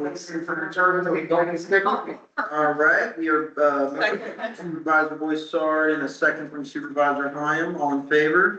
Aye. Opposed? We Aye. are returned at 2:58 PM. Chairman Burke, good to see you. You missed a good time here. I don't think we could be Hawaii. Consider yourself at least 2 pounds to the good. All right, back to your general manager for consideration of sidewalk concrete proposals on tab 10. Okay, so this one is gonna be a this, then that, then this type of proposal. So you've got 3 proposals here from 3 concrete sidewalk vendors. You had looked at it before. What this would do is your sidewalk's basically gonna start from where it stops, right here at the end. And it's gonna hug the curb, and come all the way around your roundabout, and it's gonna go straight down to the road and connect. You currently don't have that, which is why you have a lot of homeowners and guests walking directly up the drive, which is unsafe. So, the reason I say for this than that, the only way it makes sense to do it is to hug the curb. Last month, we gave you some proposals, some different ideas, different designs and cities. So, Duke Power, their engineer has come out, they can move 3 of the light poles whenever we need them to do, that's $9,000. In addition to that, there is a tree at the entrance that will need to be removed in order for us to be able to get the sidewalk where it needs to go. I've provided 2 quotes there, one from Yellowstone, your current vendor, and one from Dora. Which tree? It's gonna be that first tree right behind the stop sign. It's photographed here, but I don't know. Yeah. I'm gonna go take a peek. We're gonna. She's looking out the door. All the way to the end, by the road. Hmm, Yes, it's an oak tree. yes, Is it possible to do it without moving the oak tree or not possible? I don't think it gives enough space. yeah, it's not enough space and, It needs to be yeah. a Can certain. we move that oak tree instead of just killing? Once that thing is. Yeah, you don't want to transplant it. Probably not gonna. Luckily, it's only one. Yeah, but it's a living being. I know. We have a number of trees, but that's for another discussion. We can save parts of it so that it may live again. So, Yeah, that's true. so the Dora's quote for its demise is $1,240, and then Yellowstone's came in at $643.88. They're gonna turn it into mulch for us, Dora will, so there we can repurpose. Being repurposed, yeah, it has a different life. All right. We want, that's hard to see much on the structure here. Yes, so then when we actually go back up, so again, it's a reminder, 9,000 from Duke to move the poles, that's gonna be your first project, because that's gonna probably be on their time. Okay. And I've been coordinating back and forth with them. Then we would have to tree out any sort of irrigation that might be in the way. Those would be some small inconsequential charges. Your first, which is Freedom Concrete Construction, we've worked with them before in the springs. They've done pads out there, they've done like 88 ramps and things. They quoted at $12,852.34. That is again to complete you down there. For land, look at that, they've all provided a ton of photos. Legacy Concrete Construction and Landscaping, they are known within the Army system to be very, very good. They have excellent reviews. They came in at 7,776. So consider. For the same scope of work. Yes, the exact same project. All 3 are apples to apples. SMC Concrete, another one that we work with, they came in the highest at $18,000.20. The only difference is in their proposal. They would actually like on the right side of the road, they would actually like to add a sidewalk going up that side and have a pedestrian crossing a little bit further up. And that is so that both sides of the street would have Accessibility. an ability to kind of get in there without being face to face with car directly. How much are they gonna cost if that do come up in the falls? 9,000. Right? Oh, 9,000 to get those lights removed or pushed, they'll just relocate to the left. Yeah. so even with the cheapest quote, they're in 18,000. Yeah, yes. But it's a huge safety issue. I mean, I'm walking the dog through there constantly and cars come through and The street is not for walking, so. Well, but there's no- I yeah. understand, but you know, we're not gonna be able to walk in the street, but if you left a post sidewalk there, that would be helpful. we have to walk in the street. So- There isn't. It's important to consider your budgets, right? So, under clubhouse maintenance and repairs, you have $314,954 budgeted for the year. You have a contracted obligation on this line for $97,552. Okay. So you roughly have 200,000 at your disposal for a project like this. I repeat, you have 200,000 roughly for projects like this. Got it. And You- can I jump in too real quick? I think we wanted to get this done before the artificial turf went in. So that we would have a better inclination of exactly where the artificial turf would go. So that's why I think this project, there's a little priority there. Because the artificial turf will come after this. Be approved, I think, in the future, if we wanted to explore Okay. that as space one. I motion to approve estimate 880 for $7,776 for legacy concrete. And I will take that a bit further and say that I'm making a motion to approve Dora for the tree removal and the Duke Energy quote to move. Do we have a formal quote from Duke in here or not? You want to take one motion at a time? Yeah. Yeah. Take on that. So we have a question for legacy concrete. Can I ask something real quick? Is the proposal you guys are voting on, is that the one where it cuts through the grass or that it goes along the road? It's gonna hug your existing curb, all the way. And Bobby, So- It follows the road all the way, right? Yes. Number. Okay. Okay. Mhm. That's the one I Um, vote for. So we had a motion from Supervisor Boissard approving legacy concrete bid number 880 for a total of $7,776. I'll second. We have a second from Supervisor Hyam. All in favor? I, Opposed, motion carries. Ready for my, what was that? She's right there. Oh, yeah. Ready for my second motion, Supervisor Hyam, you working on? For Dora for the removal of the oak tree at the edge of the road All right, so. for $1,240. It's 6911 is the quote number. All right, so approving Dora. Dora bid, you said 6911? 6911, yes, for $1,240. I'll second. Have a second from Supervisor Boissard, all in favor? Opposed, motion carries. All right, Joe. Oak chips that can be purposed someplace, I'm sure. Okay. And thank you all very much for that, and I'll make sure that we kind of get the timeline set up, because like I said, it'll have to be due first. Then we'll come in and during that period, we'll take care of the tree and salvage part of it. Yeah, it's a couple of projects. Yeah.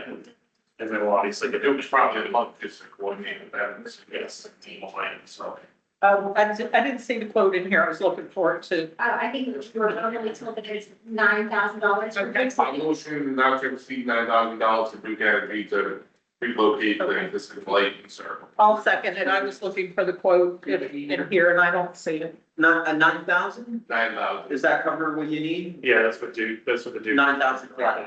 Okay, 9,000 for Duke Services, all right. And I had a motion from Supervisor Boissard and a second from Supervisor Martin. All right, all in favor? I, Opposed? Motion carries. Very good. That's gonna make a huge impact on the integrity of the grass and all of that area approaching the amenity center. And then we've got that in so that in the future, when we go to look at some of the landscaping proposals, then we can work around that. All right, anything else on this topic? Not on this. All right, anything else, Board of Supervisors? Not at this time, all right. Jumping into tab 11, your consideration of solar lighting proposals.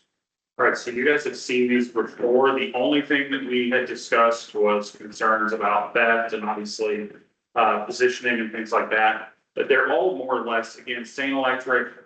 If you look at the three, Saint Electric and TPG are the exact same product, which is again, what's commercially recommended. TPG is a current vendor of yours. They do your lighting, during the holidays, and then they also serve the HOA.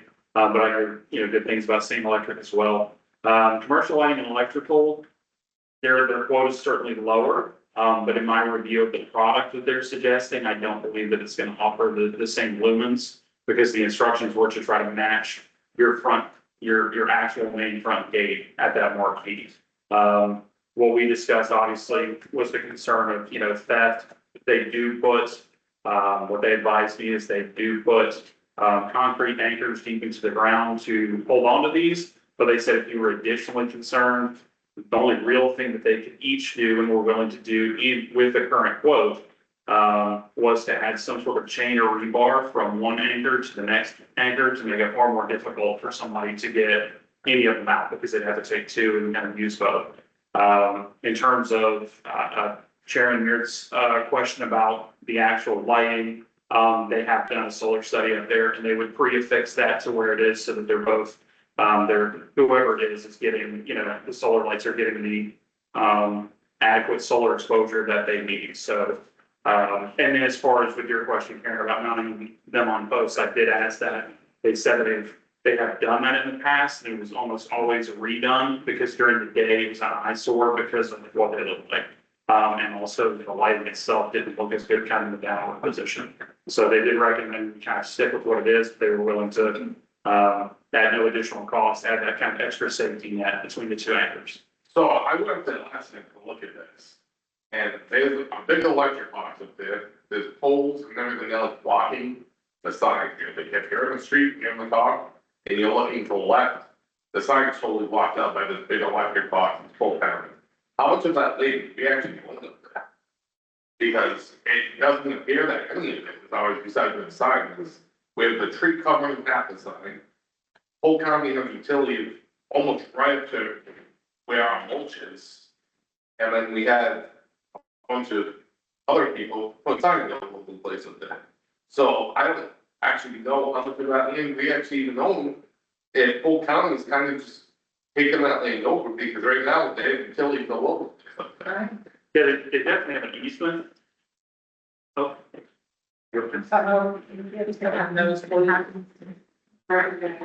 Yeah, we will be pausing the meeting at 3:10 PM to establish quorum again.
Okay, we have, wait, so we resume the meeting. We're back on record at 3:18 PM.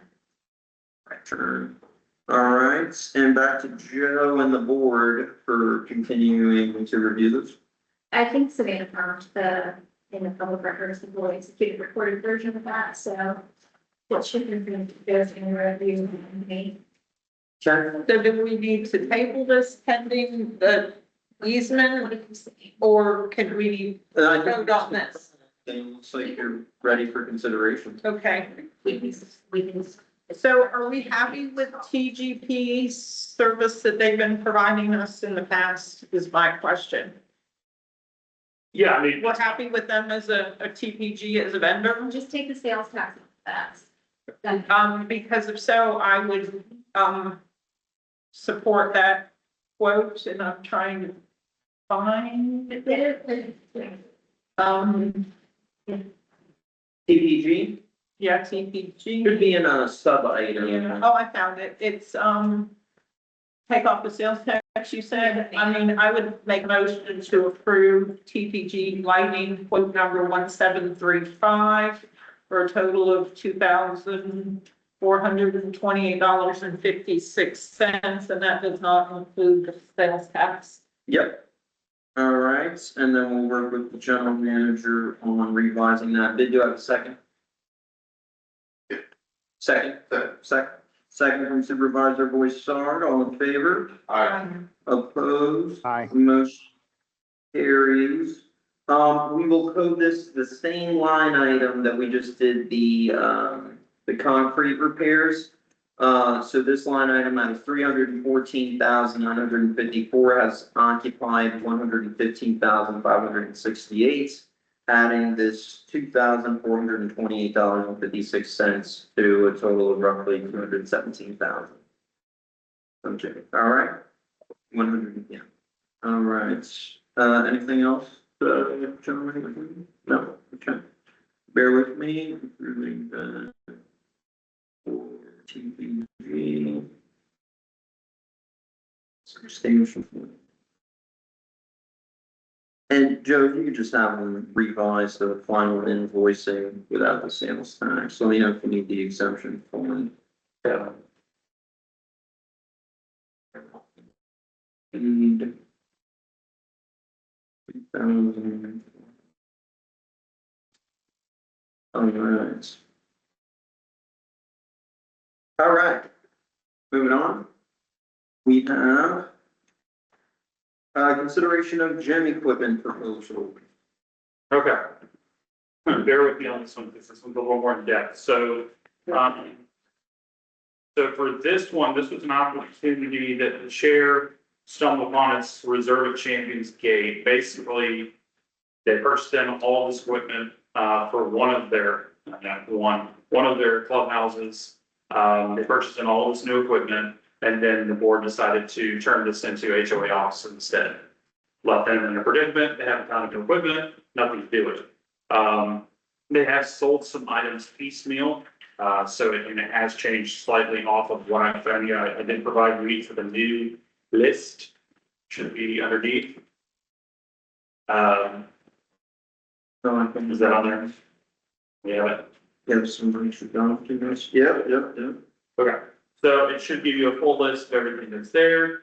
It's gonna come down to 4 pre-runner treadmills. These are actually, so the touch screen, they're more narrow than what you currently have, so they're actually gonna fit better in that room. 3 cross trainers, an X-Ride recumbent elliptical, 2 Connect Bike EX7s. Those come with a year of the programs that you go through, but there's also programs for, if you don't continue with the subscription, which I know we would.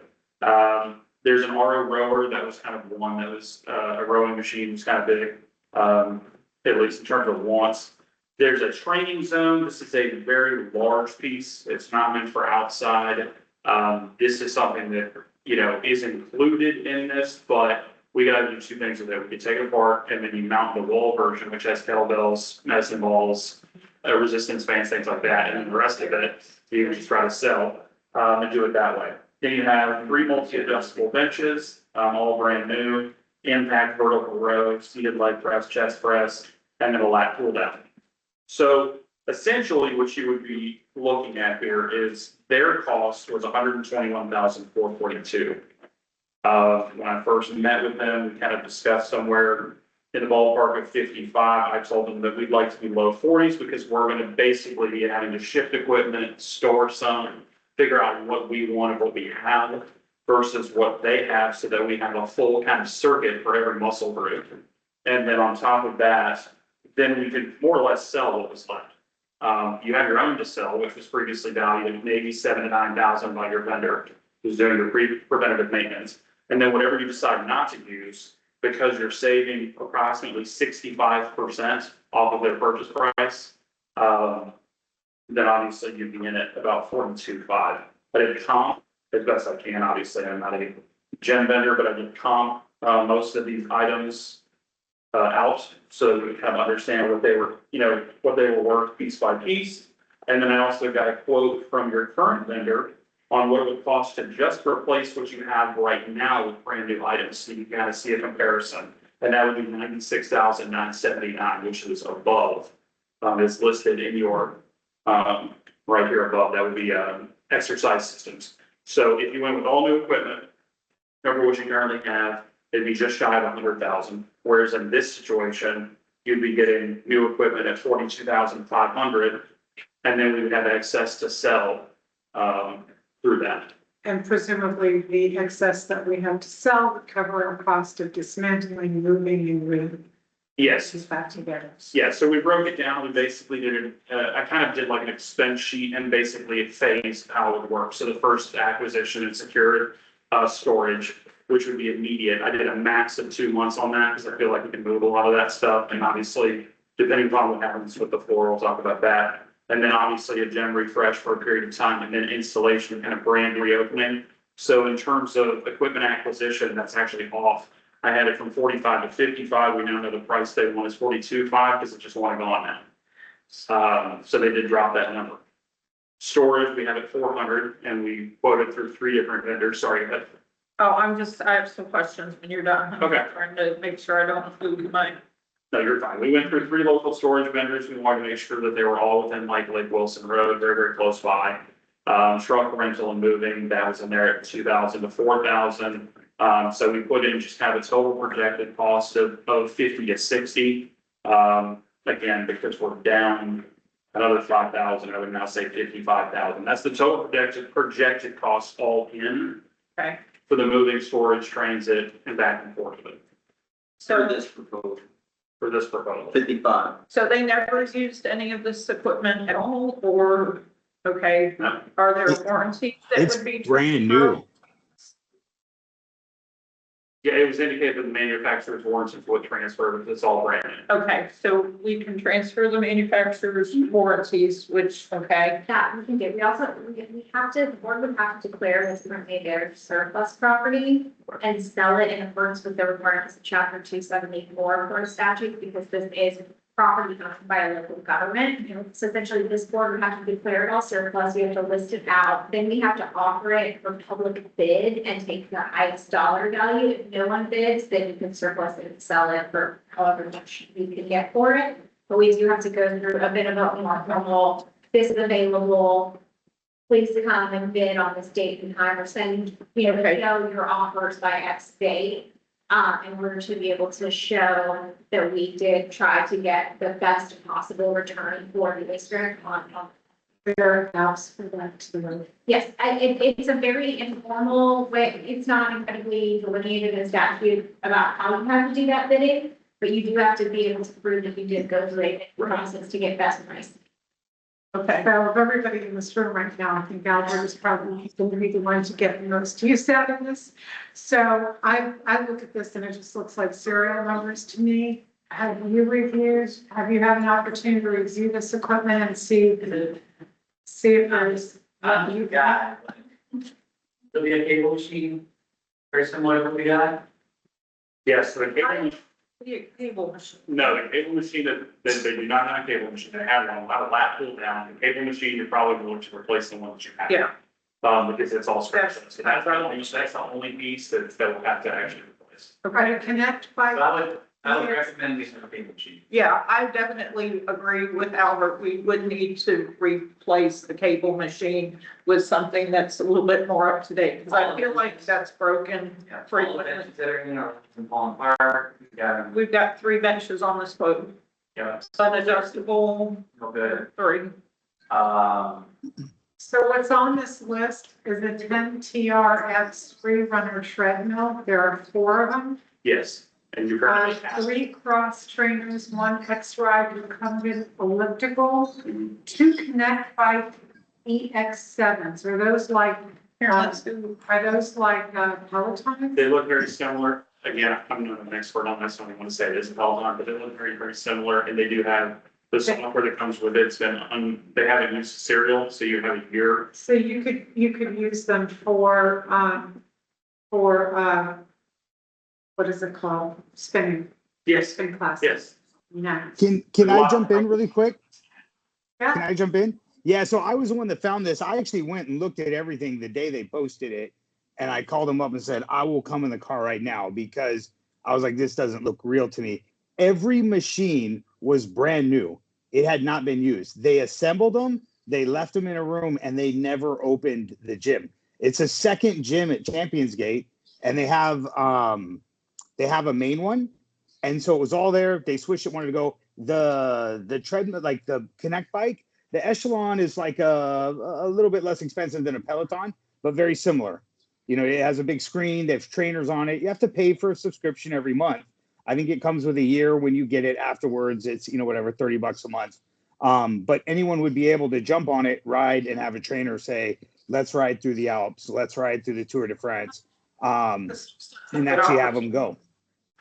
Yeah, I'm all in. Most of it's all touchscreen as well as the rower as well. So again, we're kind of on the website, we're saying, I mean, we can Stay tuned. retain our weight rack. There's nothing wrong with that. I don't know if we have some weights that might need to be replaced, because you could probably speak to that. I haven't been in there a long time. I will say this. The brand new Go ahead. electrical, like a year old. Yeah. So that might sell for the one average. We've got other tools that are in this package. Everything else in the gym. Wow. It's not been in good shape since I got here 4.5 years ago. Is there a Yeah. set?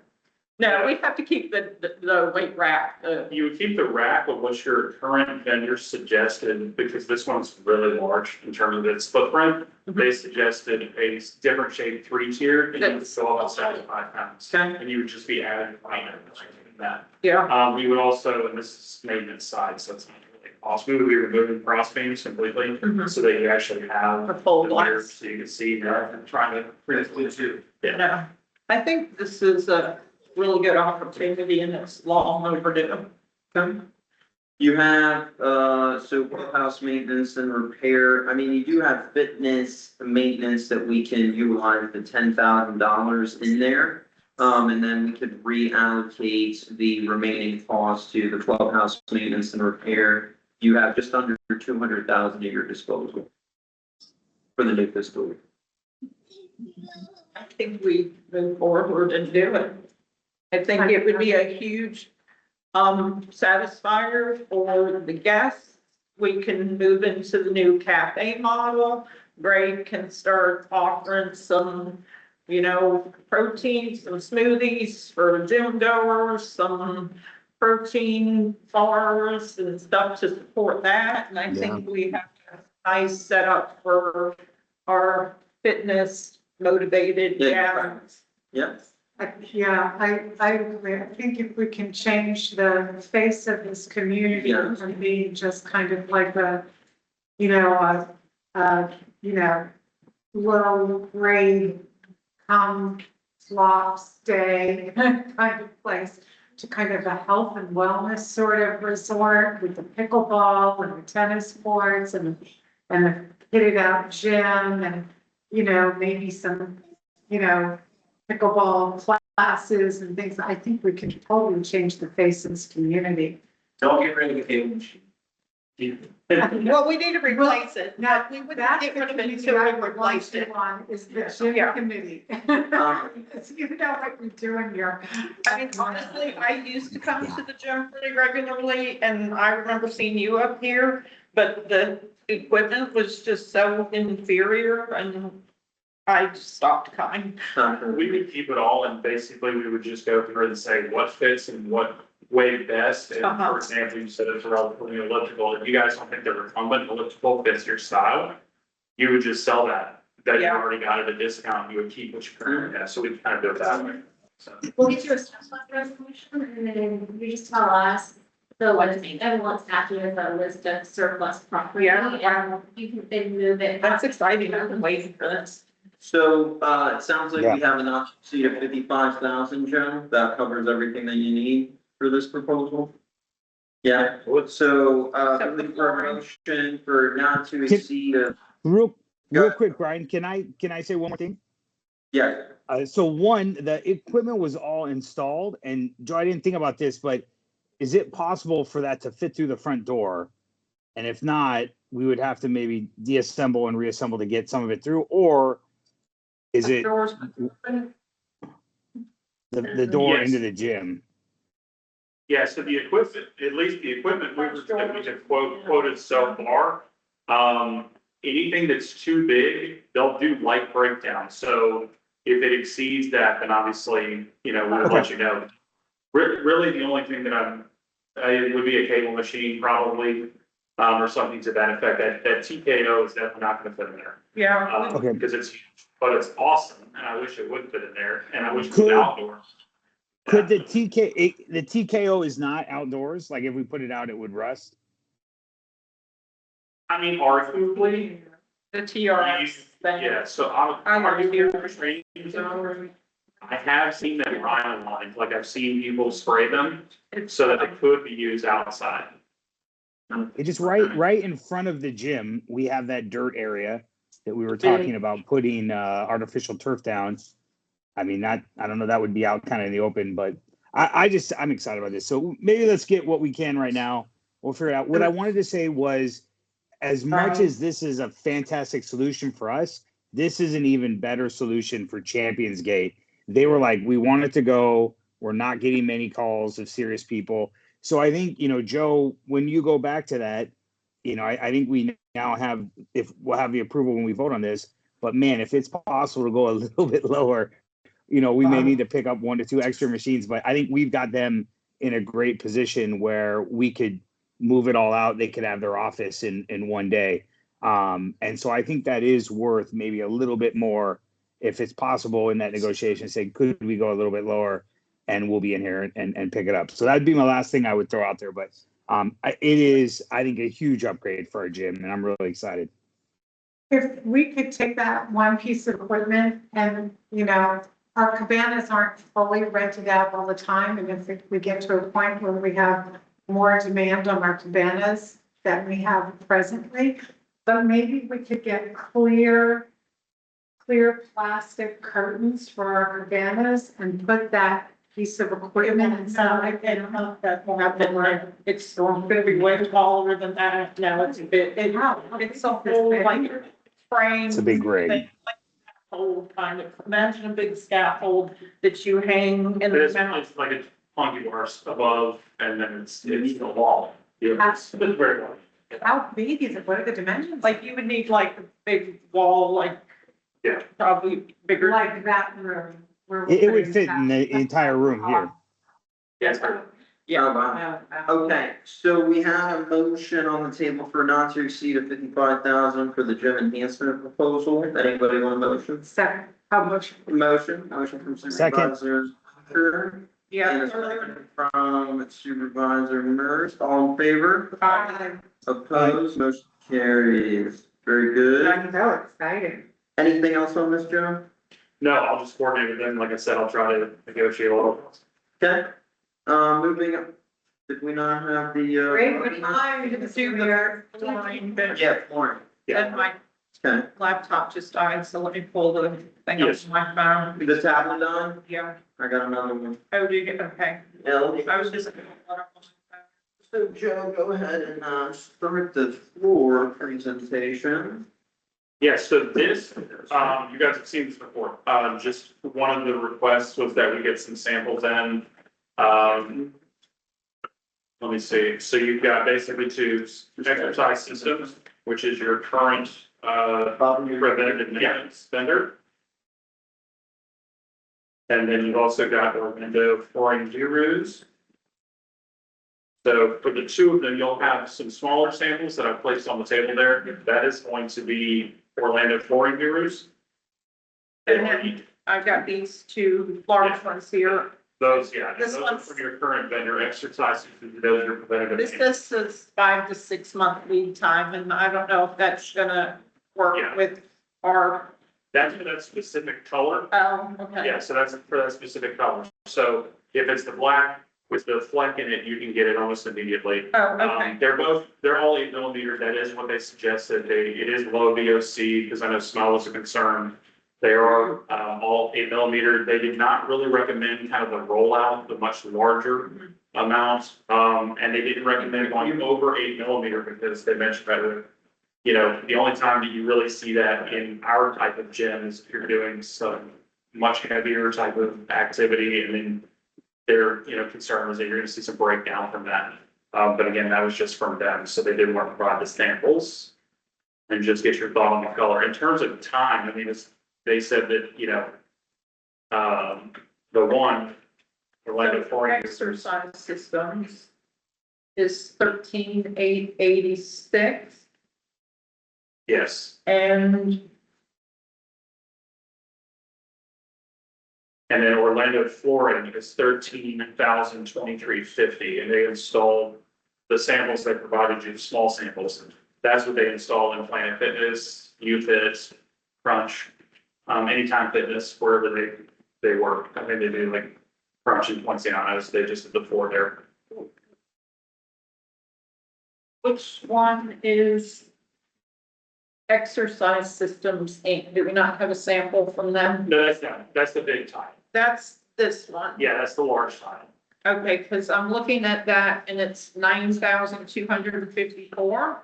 Yes, so there's two options to the 9,000 that they presented does not, that includes them moving the equipment around in the room while they do it. So we're gonna take the equipment Yeah, out. right, but it would be 13,000 if you're expecting them to move it all out and store it and then move it back in. So that's why I haven't given you two quotes, because really the only one we'd be interested in is the second, the 9,000, because they would already moved out. Which would be this one. That would be the, yes. Okay, Now they can do any flat color. It's just the black is what is available now. It's just that solid blue. so we don't have time to wait for a custom color, and we probably, that would be an additional expense, I would imagine.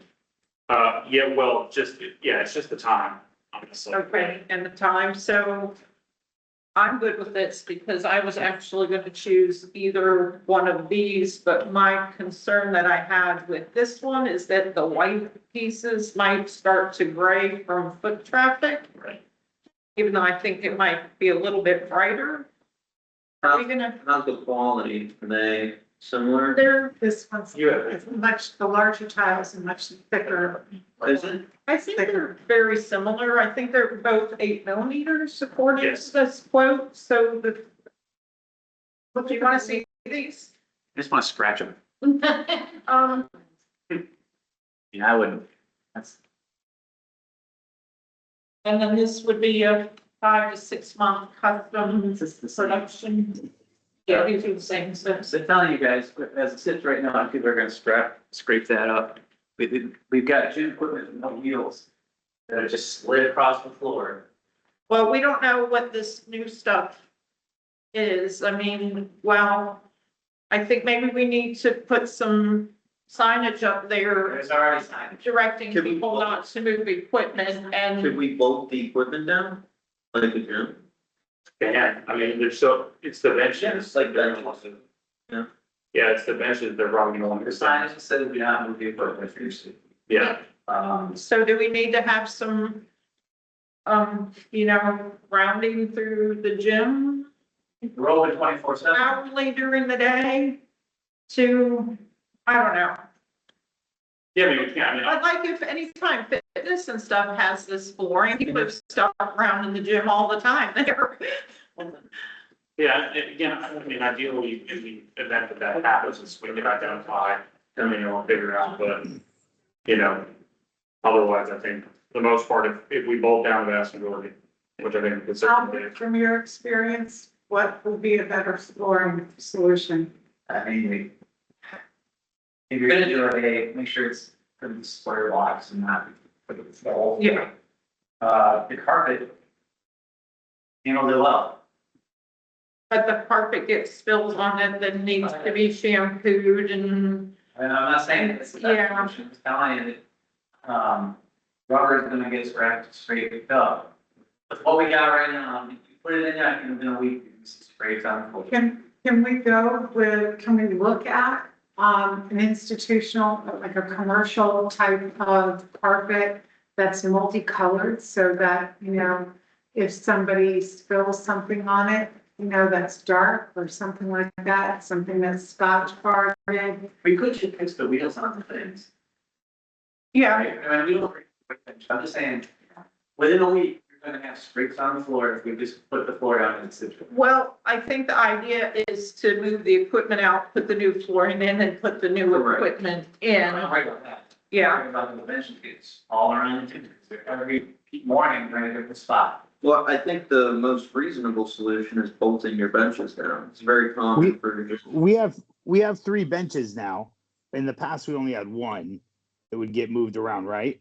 So would that might limit the need to move them around because there's multiple ones that are already out that can be used. Not gonna have people move them into the cable. Into the cable machines Right. to be able to, you know, Do yeah. different workouts, they're gonna move them. If you're not bolting them down, they're gonna be moved. That's pretty common for a gym. Does the board have any opposition of bolting your benches down? I would hold off on that at least at the beginning until we figure out how it works. Somebody to be able to, They shouldn't be moving it anyway. you're not a gym person, I can tell. No, Bruce. Yes, I am. Oh, okay. But Well- they're not supposed to be moving it anyway. So that's one way to ensure that they stop doing what they're not supposed to be doing in the first place. If that is what the board would like to move forward. I understand, it's not what people. Don't support moving them. I do support the flooring. Because it is tiles. If we did have one that went bad, we could replace just a tile and not the whole flooring. And I feel like if we observed that we were having an issue with the integrity of the floor, then I might be of the mind that maybe we do need to look at immobilizing the benches. But yes, to your credit and yours, people do take the benches and put them on the table machine maybe there's some to maximize their. with the benches, we may be able to take some steps to kind of pad any surfaces that may hit or strike that are not the wheels. So if it's digging in, if that's a problem, if we can put some sort of applique. I mean, they're designed that you just pick up one end and roll them. Yeah, I do know the new ones have wheels, and I think they're over. So we're getting new benches that are gonna have new wheels that Yeah. shouldn't really scuff stuff. But again, you know, to Alan's point, obviously, if somebody's just, frankly, fast and they're just dragging this luggage Yeah. through, then sure, but, yeah, I mean, I think there are hopefully some steps we can take to kind of remediate or mitigate what that would be. All right. So how do we feel about the proposal? I mean, I would make a motion to approve quote 61238 for interlocking gym flooring in the amount of $9,200. Sales tax out. Oh, okay, $8,710.88. There you go. All right. And Motion from Supervisor Byam. Did you have something? no, and this would probably be the color. Which, what was it? Was it This is, exercise systems? Exercise systems. Mine's. Oh, no, John Young is Yeah, this one. Wait, And yeah, you're gonna be the big one. are we, I gave you the right quote number. are we? Yeah, the little ones are Ford and Guru, and then the big Samuel is gonna be, John Young with exercises. Oh, no, this says John Young on it. Does it? Yeah. And that's quotes says John Young on it. Oh, okay. You're good. All right. So the black with the blue. So That's- You're good. I was on. approving in substantial form to remove the sales tax. Yes. Can you tell me, did you guys, are you deciding potentially on, while you motion first, but are you deciding which one? So these say John Young on them. Right. That's, I just think that the one with the white specs is probably gonna turn gray over time from people walking on it. So this is probably the best solution. Because otherwise I think we're gonna have white spots and gray spots on the floor. is that the black with blue? But it's shown less spray. Just black and blue, it's just black, no white. Exercise system not to exceed. Not to exceed.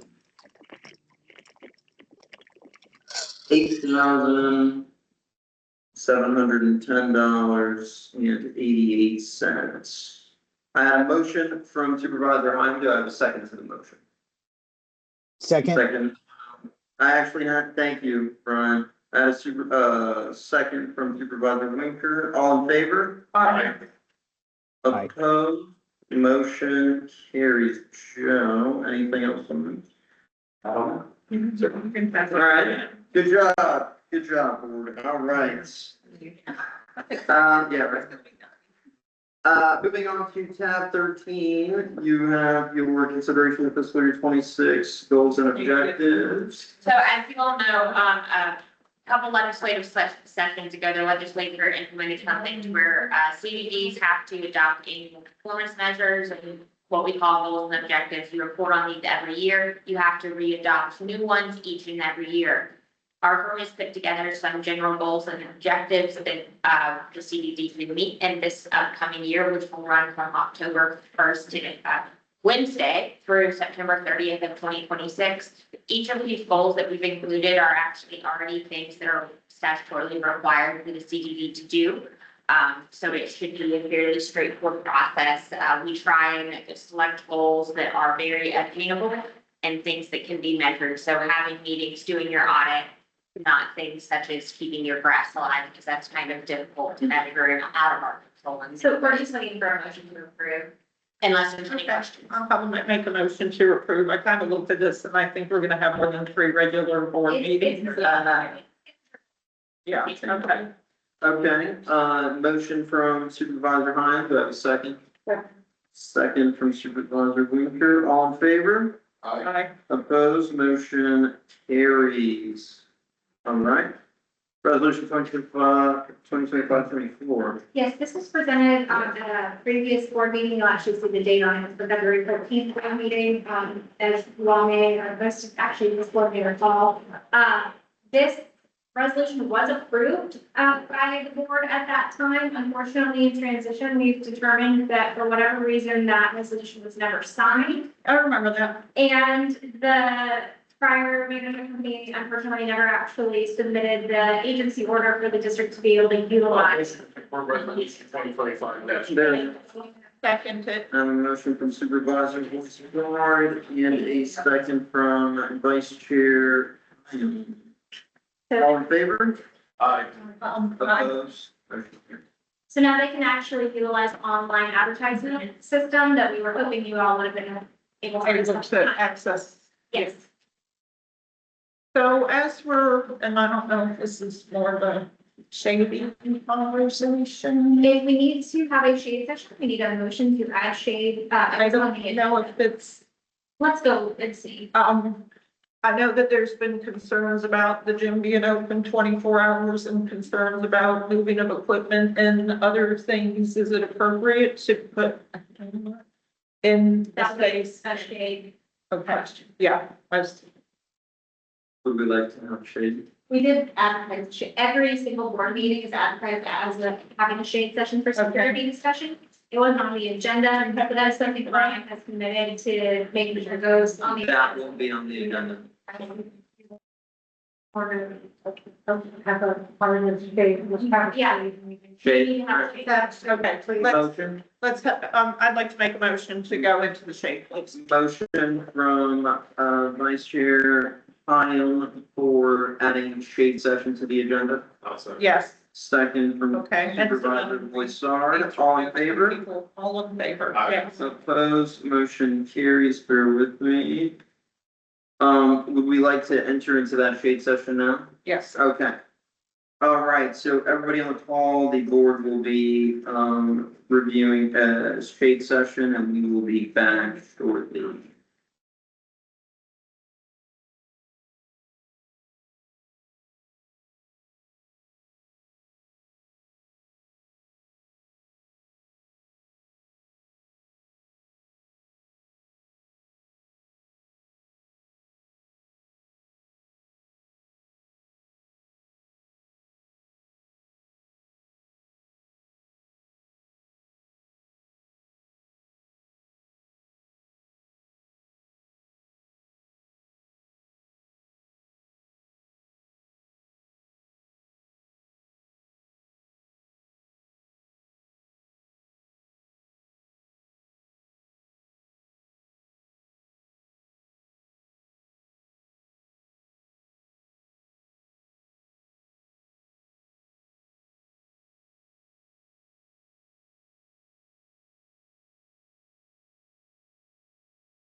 Two, one, all right, we're back. Okay, Shade session has ended and now we will be moving into Supervisor request of audience. that right.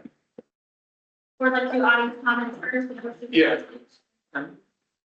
I'll just see 7575 Loop. I attended the meeting last month because I had some extra time on my schedule. I didn't have no intention of joining any committees or doing anything like that because I'm a very good man. But we had a calamity that appeared to be in front of us and I wanted to help because I see the value of the cafe, enhancing the value of my property. Happy to help. Glad that this board is expanding its horizon by allowing voting for committees. It's impossible to run an organization of this size with just a monthly meeting of 5 people or on the board. 5 people. Be effective. I'm grateful to have Debbie on the committee. It'll be great to work with her. I look forward to it.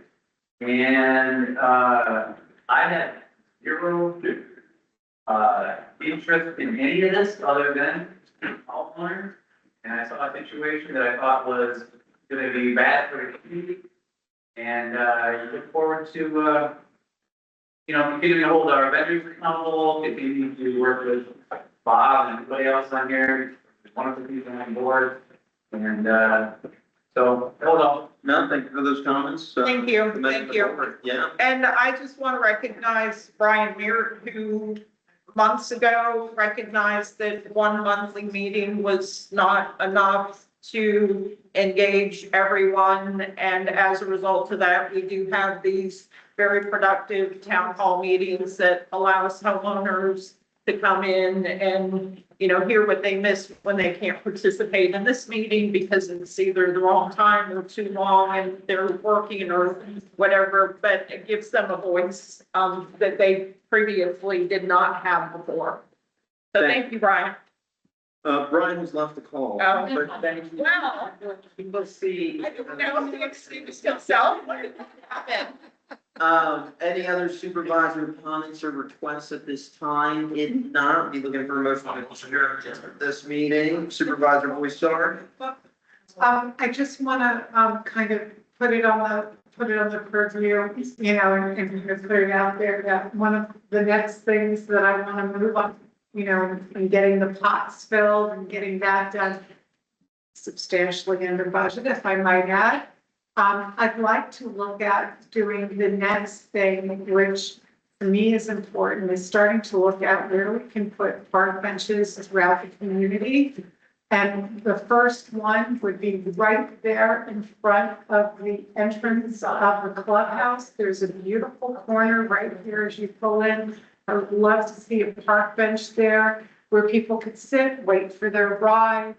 It's under shade already. We really don't have to do much to make that happen. So I think it's pretty inexpensive. So I would like that to be the next thing that we. Next project. I would have to know that we already have 4 benches that we are planning to relocate.